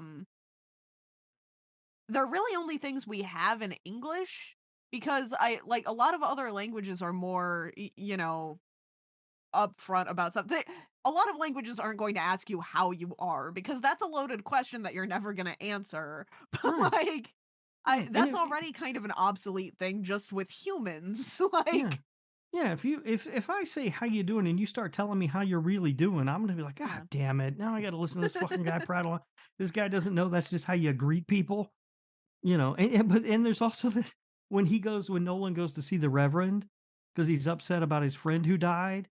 The Reverend at some point actually says, "Don't think too much about it. What's done is done." Like he didn't spill the fucking milk or whatever. The guy's dead. Like maybe you want to stop and think about your actions a little bit. The Reverend thing made no sense too. I really liked the whole like you can sit against a blade of grass. Yeah. It's like that's not what I asked. Yeah. No, that was dumb. The whole thing. I asked at all. Why were they even there though? Forget about what he asked. Why was he even there? You go to a fucking Reverend over a whale and all this. Like, come on, man. What the hell? I think it was because his friend he was there dead. because his friend died. Yeah, I know, but still, like it just they had it went on too long. Like there was no need for all that.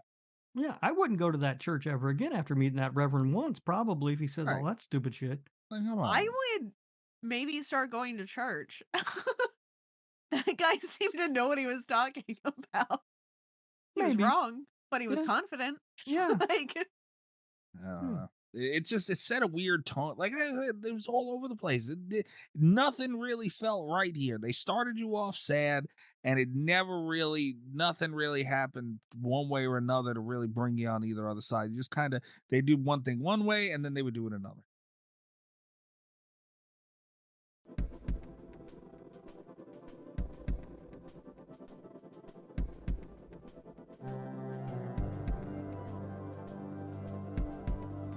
It's like the church thing, like it just the whole vibe it set felt weird. I do agree with that. I do think that the movie, the tone, I'm not even sure that it's all over the place though, just so much as it doesn't really have a tone, like it's not real, because it doesn't, like, it's not all over the place in the sense that it just is non-committal to anything. You know what I mean? Non-committal is a really good way to describe it. That's a nice way to describe it. When I think of something that's all over the place, it's like part of it's like really funny, but then it tries to be really emotional, and then it tries to do this and it tries to do that. This one seemed to just try to not do anything. Like, well, it would start to try to do something and then not do it very quickly, not do it. Yeah, just wouldn't commit. Yeah, To anything non-committal. at all. Yeah. Yeah, Yeah. agreed. Yeah. How do you enjoy that though?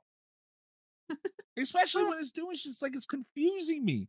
That whale flip really pissed me off. You were really bothered by that, weren't you? Because it's like it makes no in so many ways. You it must makes have no hated sense. the end of Free Willy. No, I like they had one fucking whale flip. I didn't need all those. You know, I didn't need all that. Rob, you and I should start taking bets before we record about what one thing is gonna piss Mikey off. It's always one thing. It's not always, It's always one thing. This movie had several things, but that if I had to pick, not to say one thing, but that would be the thing. Like how do you do that? Like how do you just like sit there and like that'd be the equivalent of like Ghostface dancing over a body, before he runs off. Like what are you doing, man? It's fucking weird. I don't know.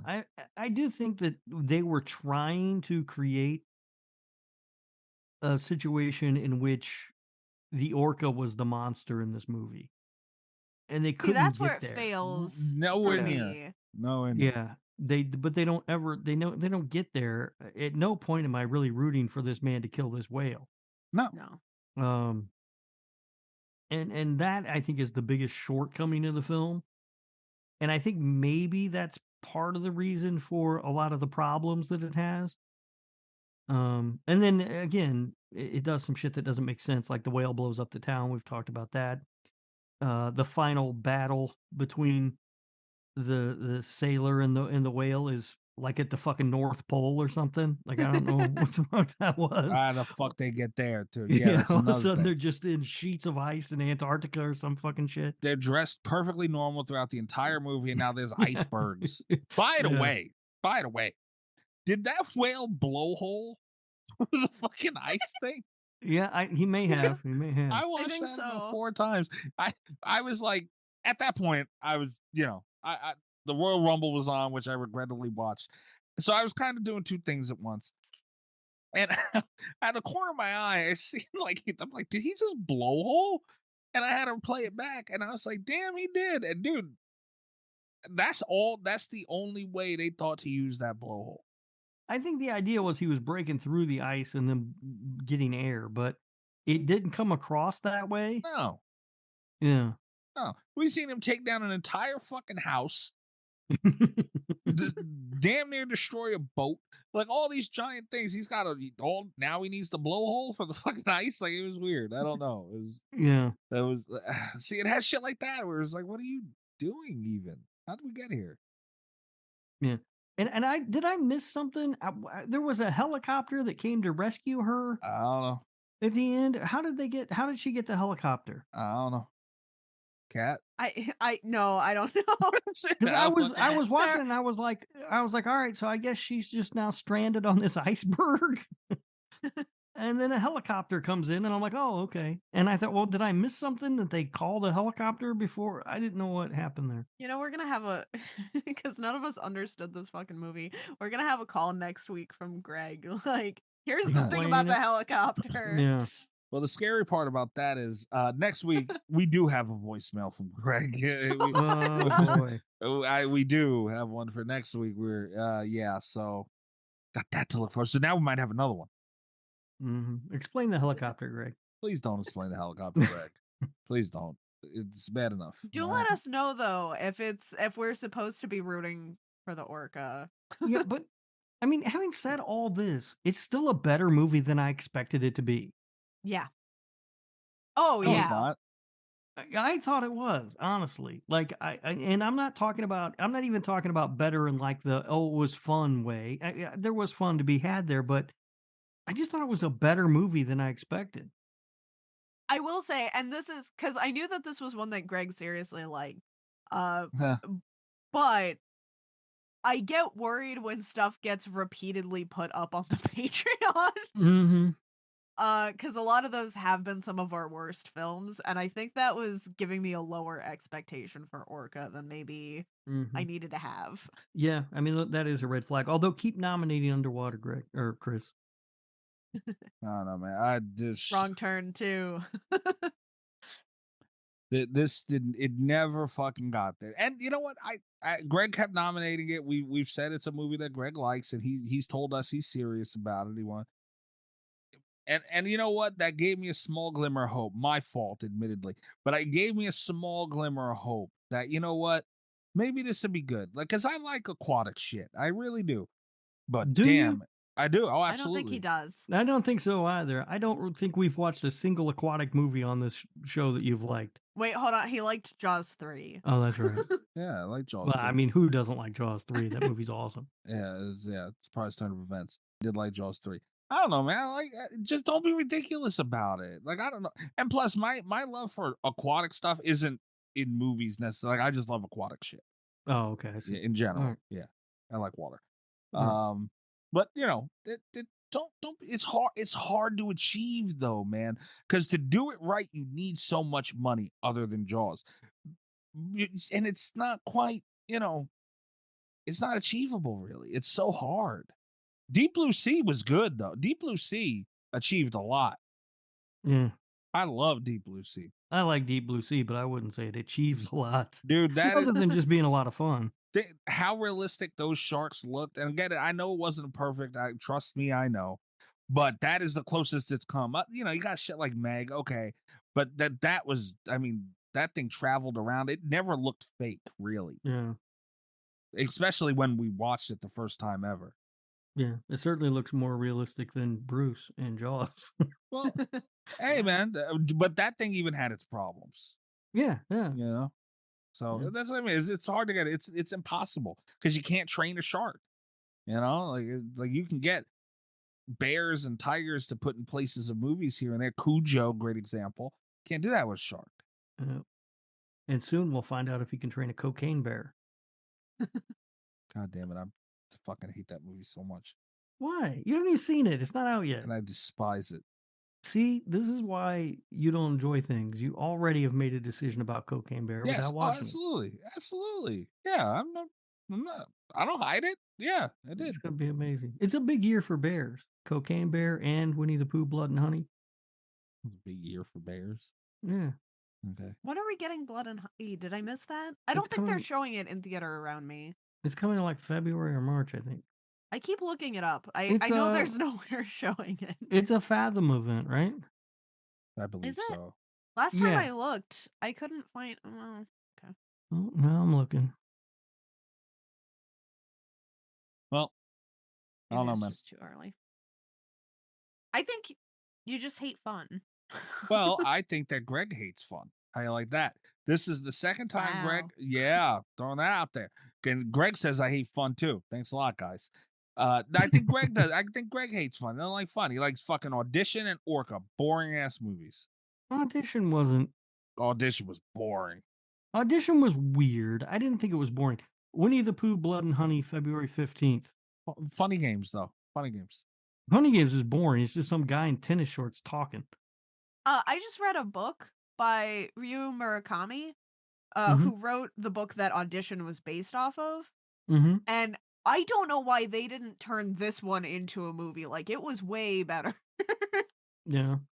Yeah, terrifying book. And a lot more happened. That's what we need.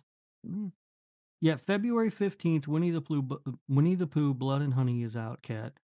Oh. It is a Fathom event, and it's showing near me. That's exciting. Although it looks like it's running for like a week. I'll see if I can get Mr. Cat's boyfriend to take me for Valentine's Day. He's not going to do shit for you after you make him watch Saw. That's our deal this year is we get to celebrate on the 15th. And his Valentine's Day gift from me is not making him watch Saw anymore. Wow. Got off cheap on that too. I like that. Nice. Yeah. Nice style. Yeah, good for you. Best gift you could have given him, though. Wow. Yeah. All right. I'm interested to see what Rob dug up for trivia, honestly, because that's the thing that where it's really hard to hate on this. Like the shit they did with the whale, we didn't really talk enough about that. I would like to, hopefully Rob has some information on how they did it because it looked great. I do. Yeah, and I'll give it that. And that's what kept me. The little bit that I have was that shit. Like they pulled off. This is the whale parts. If you isolate just that, this was pretty up. This was up there pretty high. Yeah, there was no shortage of trivia for this movie. I don't think it's the most I've ever had, but there's a bit. But Kat, did you have reviews first? Yes. I do. I'm excited to talk about the ratings for this one. Orca has a tomato meter of 9%. Yeah, that's what I'm talking That's about. too low. It's too low. This movie's better than that. Not really. Than 9. It has an audience score of 33%. Way too high. And then over to IMDb, it has a 5.7 out of 10, which I feel is more fair. Yeah, that's more in line. Yeah. Not to ruin my Portnoy, but it's a lot closer to that than to the 9% from Rotten Tomatoes. And I have some reviews. This one was interesting. I had to go way back to like the earliest reviews for this movie to find them, but once I did, there were a lot of 10s and a lot of 1s and very few in between. We're gonna start with a 10. Greatest movie of all time. Are you fucking joking me? Orca is I think Greg maybe wrote this. No, this is on IMDb. This is Droog Alex K. So we have a Clockwork Orange fan, I guess. This is greatest movie of all time. Orca is the greatest movie of all time. I'm sure most people say that their favorite movie is the greatest of all time, but they are all wrong. Orca brings together some of the finest actors. Richard Harris, who unfortunately will be remembered for some trivial movie about a boy wizard and a throwaway musical about King Arthur, does his finest work in Orca. His portrayal of Captain Nolan, an emotionally torn fisherman coming to terms with the fact that marine animals have feelings, deserved an Oscar. Did he win? No. That is not a strike against this fine film. Charlotte Rampling brings texture to the marine biologist in love with a whale baby killer. The romance between these two is subtle. While most modern Hollywood movies would just throw in a gratuitous sex scene, Rampling accomplishes just as much with confused looks. Okay. Will Sampson, who is sadly better known for some movie about flying over a cuckoo's nest, also does a fantastic job of playing the Native American guy who says cryptic things and has ice fall on him. Bo Derek never equaled her success in this film elsewhere. I really believed her leg was bit off. She sold me. Damn. The effects were great for the time. Many forget what special effects were like in those days, myself included, because I was not born yet, but the point remains. I'm enjoying this guy. I take. like this one. Yeah, it's man. good. No, it's not. The strange fisheye lens used to represent the whale's point of view was genius, and I challenge everyone to find a more realistic looking whale fetus in a movie. You can't. You just can't. The dramatic fight between Captain Nolan and the whale could have easily come across as silly, but it doesn't. The Arctic Circle is accurately represented as a cold place with many icebergs, some of which whales can thwack themselves upon catapulting middle-aged Irishmen 40 feet in the air. Keep in mind also this was done without the use of computer graphics. Steven Spielberg did not even put the shark in Jaws until over halfway through the film. Why? To hide a machine so fake I can only assume one of his children made it at camp. The mechanical killer whale in Orca is almost indistinguishable from the stock footage of killer whales continually played throughout the movie.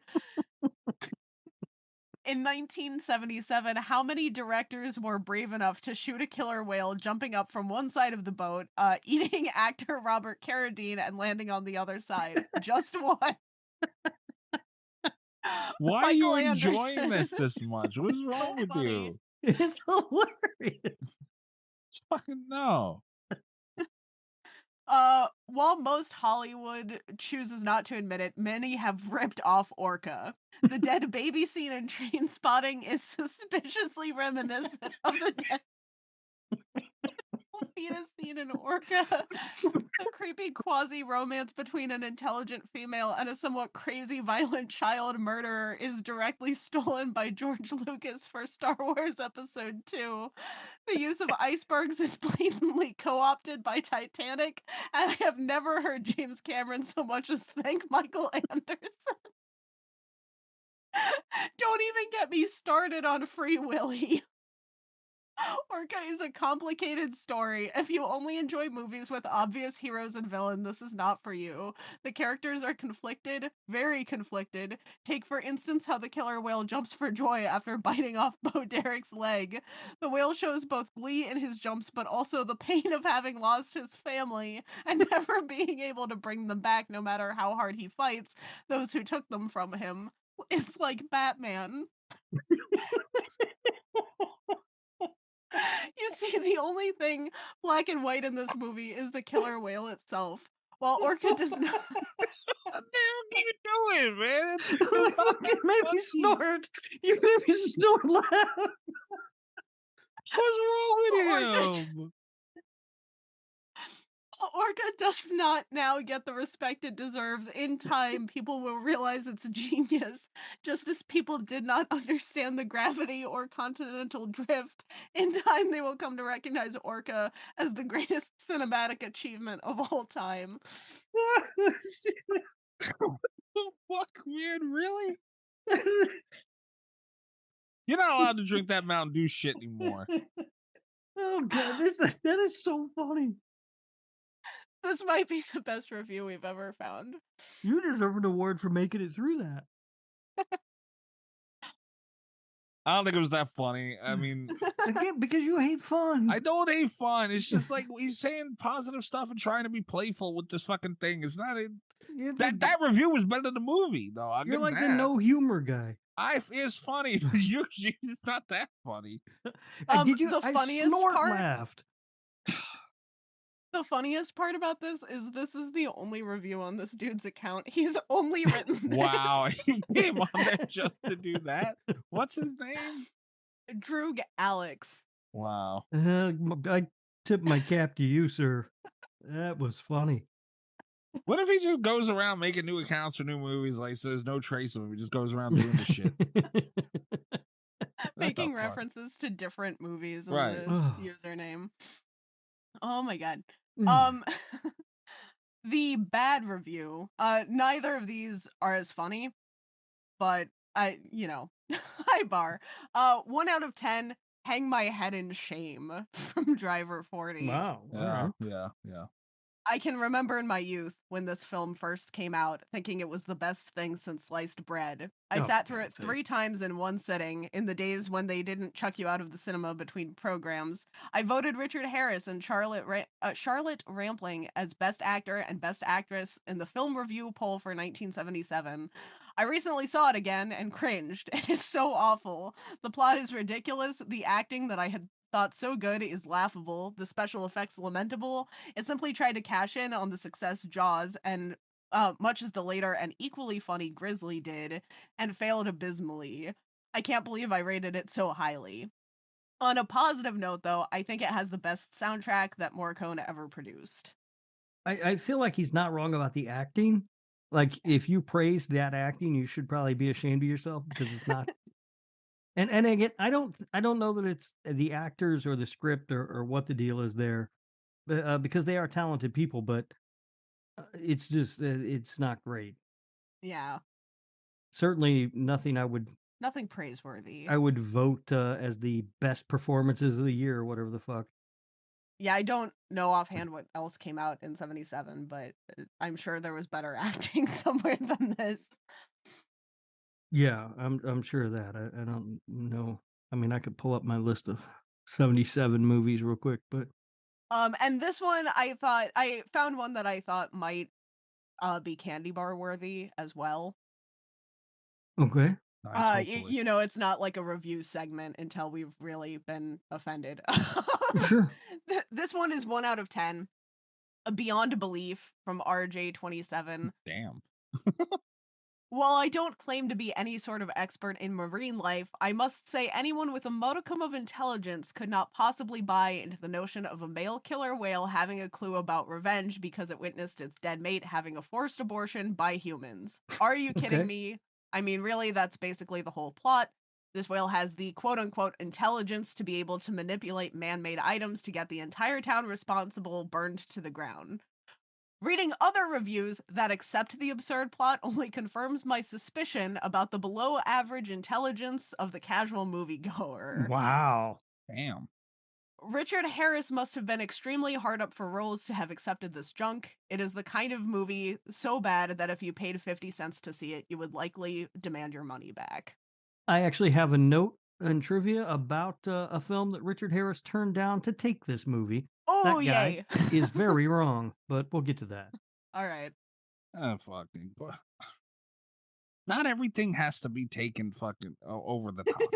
Come on. This is 1977. Yeah, and yeah, this guy definitely deserves a candy bar Yeah, just he does. because he thinks he's fucking brilliant. Yeah, righteous Rob over there. Yeah. Fucking, I wish you would give the first guy the candy bar, the one with that big drawn out thing. But I Dude, know you there's no don't think- fucking way that guy Yeah, I gets a know. candy bar. That guy gets a gold star for the day. Are you kidding me? God damn it! I wish you would give him a candy bar. My stomach still hurts from laughing. All right. Trivia time. Are we ready? Yeah. All right. So the first thing that we should note is that this was produced by Dino De Laurentiis. Are you guys familiar with him? No. The name. He has produced a bajillion things, including Halloween 2, Okay. Conan the Barbarian, Halloween Okay. 3, Firestarter, Conan the Destroyer, Dune, Maximum Overdrive, Womp womp womp. Silver Bullet, Cat's Eye. I mean, a bajillion movies. Evil Dead 2, Army of Darkness. I mean, he just did a ton of stuff. And so let's jump in here. The box office, I couldn't find the budget anywhere for this, but I did find the box office was 14.7 million. Richard Harris performed his own stunts, and he was nearly killed on several occasions while working on this movie. Oh, God. Yeah. God There's damn. that. So the killer whale in this film is a mashup of stock footage and also an animatronic whale. And the models were so lifelike that animal rights activists blocked trucks delivering the animatronic whales to the set because they thought they were real What? whales. Damn. That's funny. amazing. This is the debut theatrical feature film of Bo Derek. Oh. Here's the part. Richard Harris turned down the opportunity to work with Ingmar Bergman on The Serpent's Egg so that he could make this movie. Wow. Now, I don't know. I've never seen The Serpent's Egg. I don't know anything about it, but fucking Bergman. And he was like, nope, I want to make Orca. I want to know what happened with the guy. It was like, hey, there's whales in there. Really? Wow, that's crazy. This is based on a novel called Orca. However, the author is not credited anywhere. Oh, no. Yeah. So this is not a new thing, apparently. So this is funny. When this film was in its initial run at the Fox Village Theater in Westwood, Dino De Laurentiis stopped by the theater several times because he wanted to check and see how much money the movie was making. On opening night, he predicted that it might make more money than Jaws. By the end of its first week, it became clear that it not only was not going to make more money than Jaws, but it might actually not make back its production budget. And when he realized this was the case, De Laurentiis loudly and emotionally yelled to the theater's manager, "Why? Why nobody like my whale?" Wow. Oh my God, I want that on a t-shirt. That's amazing. Where is he from, the guy? Who? De Laurentiis? Yeah. I think he may have been an Italian fellow. Yeah, that sucks. There Let's wasn't see. nobody like my whale. Yeah. Why nobody like my whale? Goddamn. Sounded Italian. Born in something I can't pronounce in Italy. Yeah. God damn it. I knew it Yeah. sounded fucking Italian. Yeah. Son of a bitch. Here we Yeah. are again. But he's not like Italian American. He's straight fucking Italian. Wait, so you don't make fun of him? Huh? You don't make fun of him? No, fuck no. That's fucked up. I don't make fun of you either. We celebrate. The trailers for this film adhered closely to his De Laurentiis's theory of movie marketing, which was show them everything because they always figure there's more. Damn.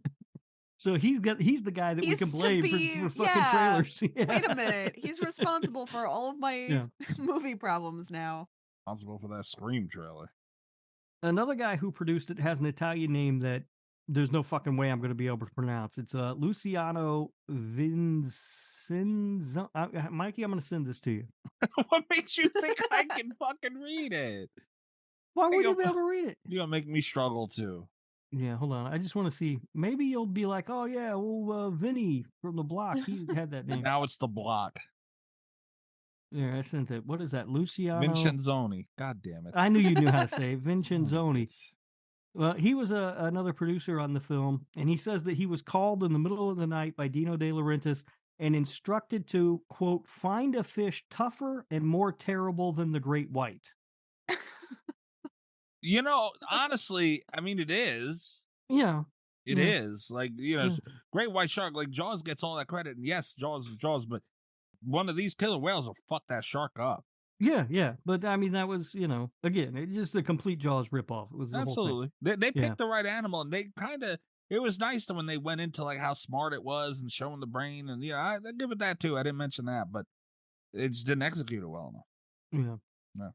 And then the final thing that I have is that according to what the fuck we say his name was? Vinny.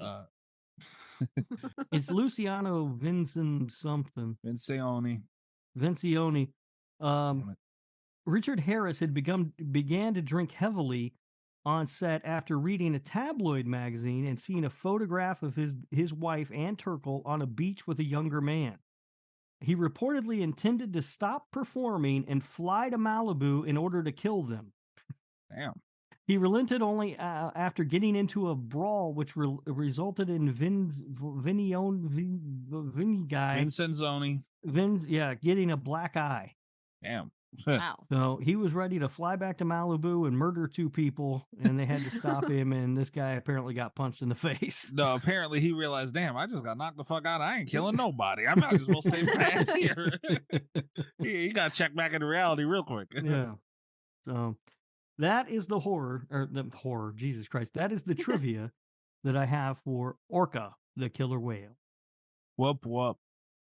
But I enjoyed the trivia because it's a lot of fun stuff happening there. The whale looked great. We don't always come across like fun stories like that, you know? Yeah, that's. I mean, not often do we get a quote like, why nobody like my whale? You know, and it's not, you're an asshole. And it's not even fair because, you know, the killer whale design is much easier to achieve than a great white shark because, you know, it's shiny and rubbery and like, you know, you can get away with certain fabrics or whatever that you call them. You know, it's a much simpler design because like a shark looks real, it's detailed. And I also think the colors help too, right? Because Absolutely. the shark is like just gray. Yeah. Right, just kind of the dull gray. This has got the black and the white and shiny and it's a lot easier to achieve. Give it that, but it functioned well. You know, I don't know. This whale looked great itself. They did a good job with the whale. So good they had animal protesters blocking the fucking. There's a fucking whale in there. That must have been a sight. Everybody had to get out of the truck. You know that. Yeah. All right, cool, man. So, all right, let's get to the port noise. Greg is really like, God damn it, man. I'm gonna have to hear from him about this one. Does anybody want to go first? Yeah, I mean, I can go if you guys want. Sure. This was the hardest time I think I've ever had giving a movie a Portnoy score because it's so that in the group. Yeah, because it's so non-committal, you know. And so the tone is kind of shifts constantly, and it was hard to pin down, and I couldn't avoid the comparisons to Jaws, and I wasn't expecting it to be as good as Jaws. I mean, clearly, No, but the comparisons were still there, and I think that they just didn't achieve the things that I talked about when we talked about the movie. I mean, the Nolan character is a poor man's Quint, and it's you're not even sure. Like I think they're wanting you to root for Nolan, but really you just end up rooting for the whale. So it's just kind of weird. It's poorly. I mean, there's no other way to say it. It's poorly executed in that sense. So, but I didn't hate the movie. Like I enjoyed watching it, and I don't think it's poorly made. It looks good. We talked about the whale looks good and everything. So I landed at a 5.4. I'm gonna get in trouble. Really? Yeah.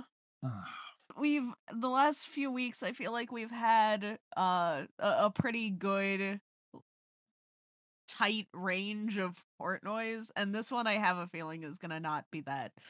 Okay. Rob, you gave Stitches a 5.8. You giving this a 5.4? Yeah, I mean, honestly, I think I'd rather watch this than Stitches. You're out of your mind. That is a little off, but if I were going to change one of those, I would lower Stitches probably. What? Oh my yeah, because I mean, Orca's not a 6. Do. He made me I'll more go next. mad. Okay.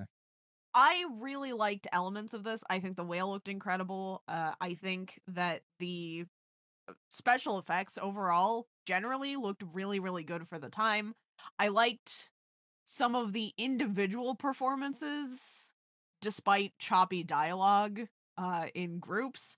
I was rooting for the whale, but I liked the story that the whale got.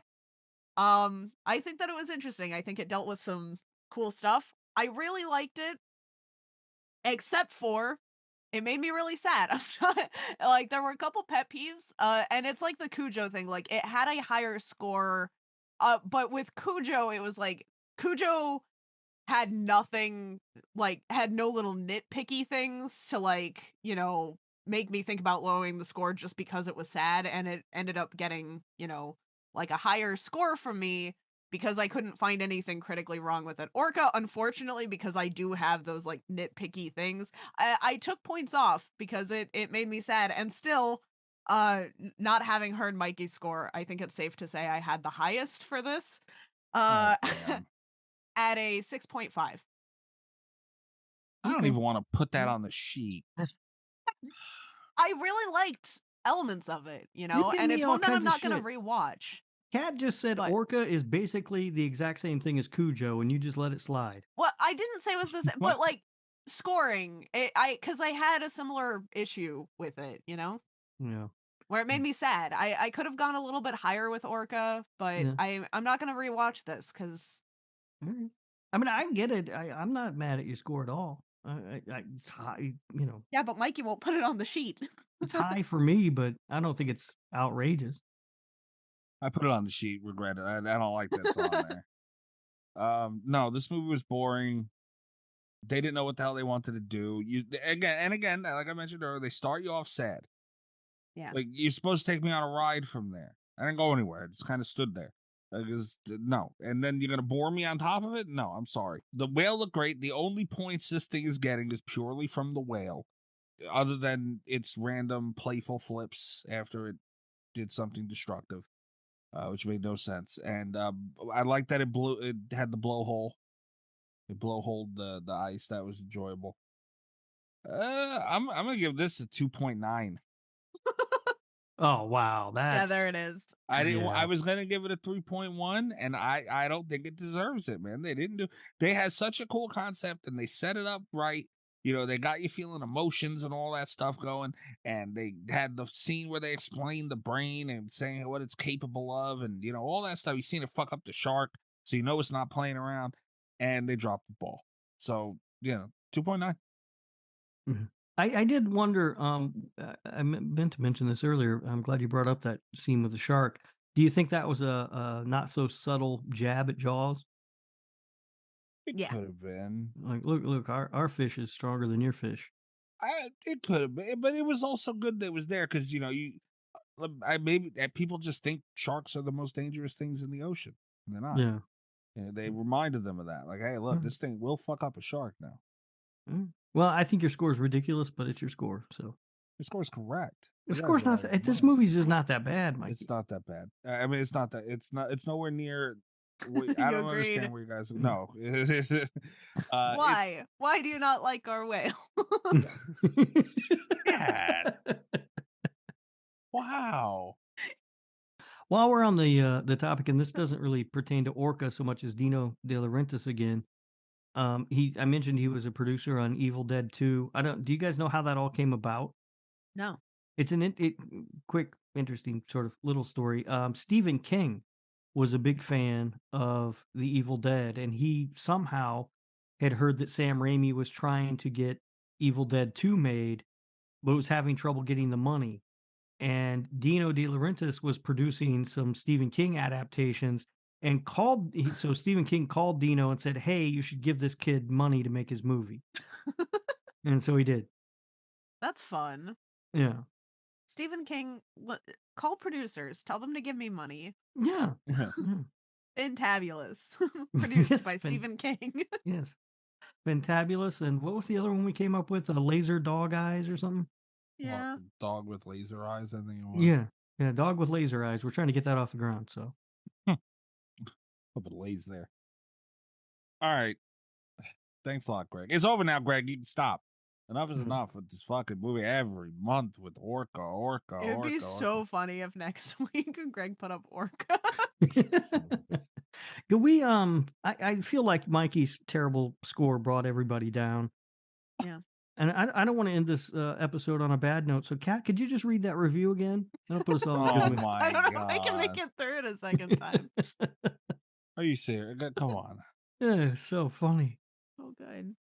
That review was Some not trivial that funny. movie about a boy wizard. It was not that funny. Dude, I had literal tears. Literal tears. It's not that funny. I'm sure most people say that about their favorite movie is the greatest of all time, but they are all wrong. And the funny thing, the reason I think I thought it was so funny is I had no idea where it was going. So when you started, I was like, what is this guy's deal? What the fuck is he talking about? And then as the further we got, it just, oh my God, it's so funny. All right. If you want to end the show on a high note, then how about this? You know, it just, again, shows the power, twisting somebody's, till it comes off. That takes some strength. Believe me, I've tried it. It's not easy to twist somebody's off. And the human is much more resilient than you think it is. And heavier. The is a heavy piece when you hold it in your hands. Every time, man. Yeah, it's good. It's good. The heavier part is really, that really caps off the whole thing. It drives it home. Yeah. All right. Thanks, Greg. Yeah, thanks, Greg. Thanks, Greg. Now I'm gonna have to see. Now the bad part about this, I had to watch it, and I had to talk about it, and now on Twitter, I'm gonna have to fucking listen to it, and he'll just harass me about Orca until I don't know what to do about it anymore. Yeah. Well, you should have liked it more. It should have been a better movie. Would have loved to like it. You should have been a better audience. I watched the Royal Rumble tonight, and it wasn't the worst thing I've watched all night. Guys, go to the Patreon. You can get in on the fun and the torture. Patreon.com//radio. I'm going to put out right now a public service announcement. If you do try at home the Tequila Sunny D Rise, it's at your own risk. All right. I'm just going to let you know right now what happens about an hour later. Don't come to me about it. Did you shit your pants? No, not yet. I don't know. We'll see what kind of tequila did you put in it? To tell you the truth, I don't know. They had a tequila that was on sale. Usually I get Patron. Mm-hmm. But, like, just for I'm already going pretty far in the bit. I don't think I need Patron for it. Yeah. No, and if the thing is, you don't have to spend a lot of money if you're just going to be making cocktails with it. Right. Yeah. If I was taking shots of it, it would have been Patron. Yeah. I don't know what this was. It was a nice looking bottle, and it was on sale. So I was like, yeah, fuck it. Why not? All right. Nice. Yeah. So now I have plenty more utilities to make more Particularly Sunny D rises. Certainly got enough umbrellas. I sure And fucking do. cherries. Wait until summer, man. Everybody's gonna have an umbrella in their damn truck. Go follow the show at Slasher Radio on Twitter. Slashy voting this week. Yeah, get those votes in. Get them in by Saturday. They'll probably be out ahead of time before you're hearing. They will be out ahead of time before you're hearing this episode. So if you're not following us on Twitter, make sure you are, so you don't miss out on it. It'll also be up on slasherradio.com. So you'll be able to also go vote into that there. If you don't vote, you can't complain. That's right. And you know, a lot of people were bitching last year with the first annual Slashy, and yeah, I hope they voted. You got nothing to say. That's right. If you don't vote, this is probably the most important voting you will ever do. I believe that. All right. I can't follow that. I'm at Mikey's Dead. Rob, where are they finding you? At Radio Rob 123 on Twitter, and you can listen to the other show that I do with Kat when she decides to show up. This Horror Life, which you can find wherever you are listening to Slasher Radio. Kat, what was that about? I had a migraine. And he's mad about it? How dare he? He's mad. God damn, Rob. What are you doing? What? I'm just saying, there's no sick days in podcast. What? There are just nap days. If I had been napping, I mean, that's fine. Been okay. Look, that happens. You know, they have, and I thought of Rob, it was so fun. Do you know they have nap pods now? I don't know what that is, but I want one. What is it? Google it real quick. Offices, buildings, companies that's what they're for. They're for businesses where that allow their employees to take 15, 20-minute naps, and they are going to have nap pods. I would never get out of That's it. the problem of why it's not taking on too much. I spend fucking 3 hours in that motherfucker. Holy shit, 8 to 12 grand. Yeah, they're for businesses. Oh, okay. But that's the best place you'll ever nap, though. Look at that thing. Yeah, no, that thing is. That looks more comfortable than my bed. Yeah, I was gonna say, like, I would take my work home. Yeah.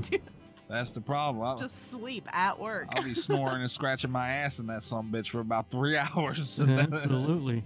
Yeah. Yeah, I thought of you. Like, you're like your own human nap pod. So I did the Google image search. There are a bunch of pictures of the nap pods, and then there's just one guy with a bag over his head. What the fuck? That's me. That would be what. If I told work I needed a nap pod, that's what they'd give me, a fucking bag. That's hilarious. On this picture, it'd be a plastic bag. Funny. Yeah, wrap it tight, buddy. It'll be effective. All right, nice. Kat, where are they finding you? You can find me on Twitter at cat_Valor, VOLEUR. You can check out my website, catvalor.com. All right, Rob, does the Lord Humphrey audio crap you have, do we get nap pods? That would have to come out. That would have to come out of the Slasher Radio budget. But it's the Lord Humphrey. If we do get them, can we at least get one in the basement? No, the rats will infest it. But then what am I there for? I keep them out. I know. I think we could probably get one for my office and Kat's office, but your office is in the basement with all the rats. We can't have that. We'll put a third one in the HR office where we do our meetings. I don't want to go in there. No, I don't like going in there.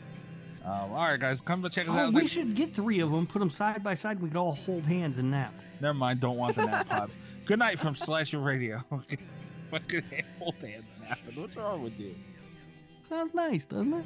No, I don't want to hold hands with you ever, let alone while I'm going to sleep. What? All the best of Slasher Radio podcast.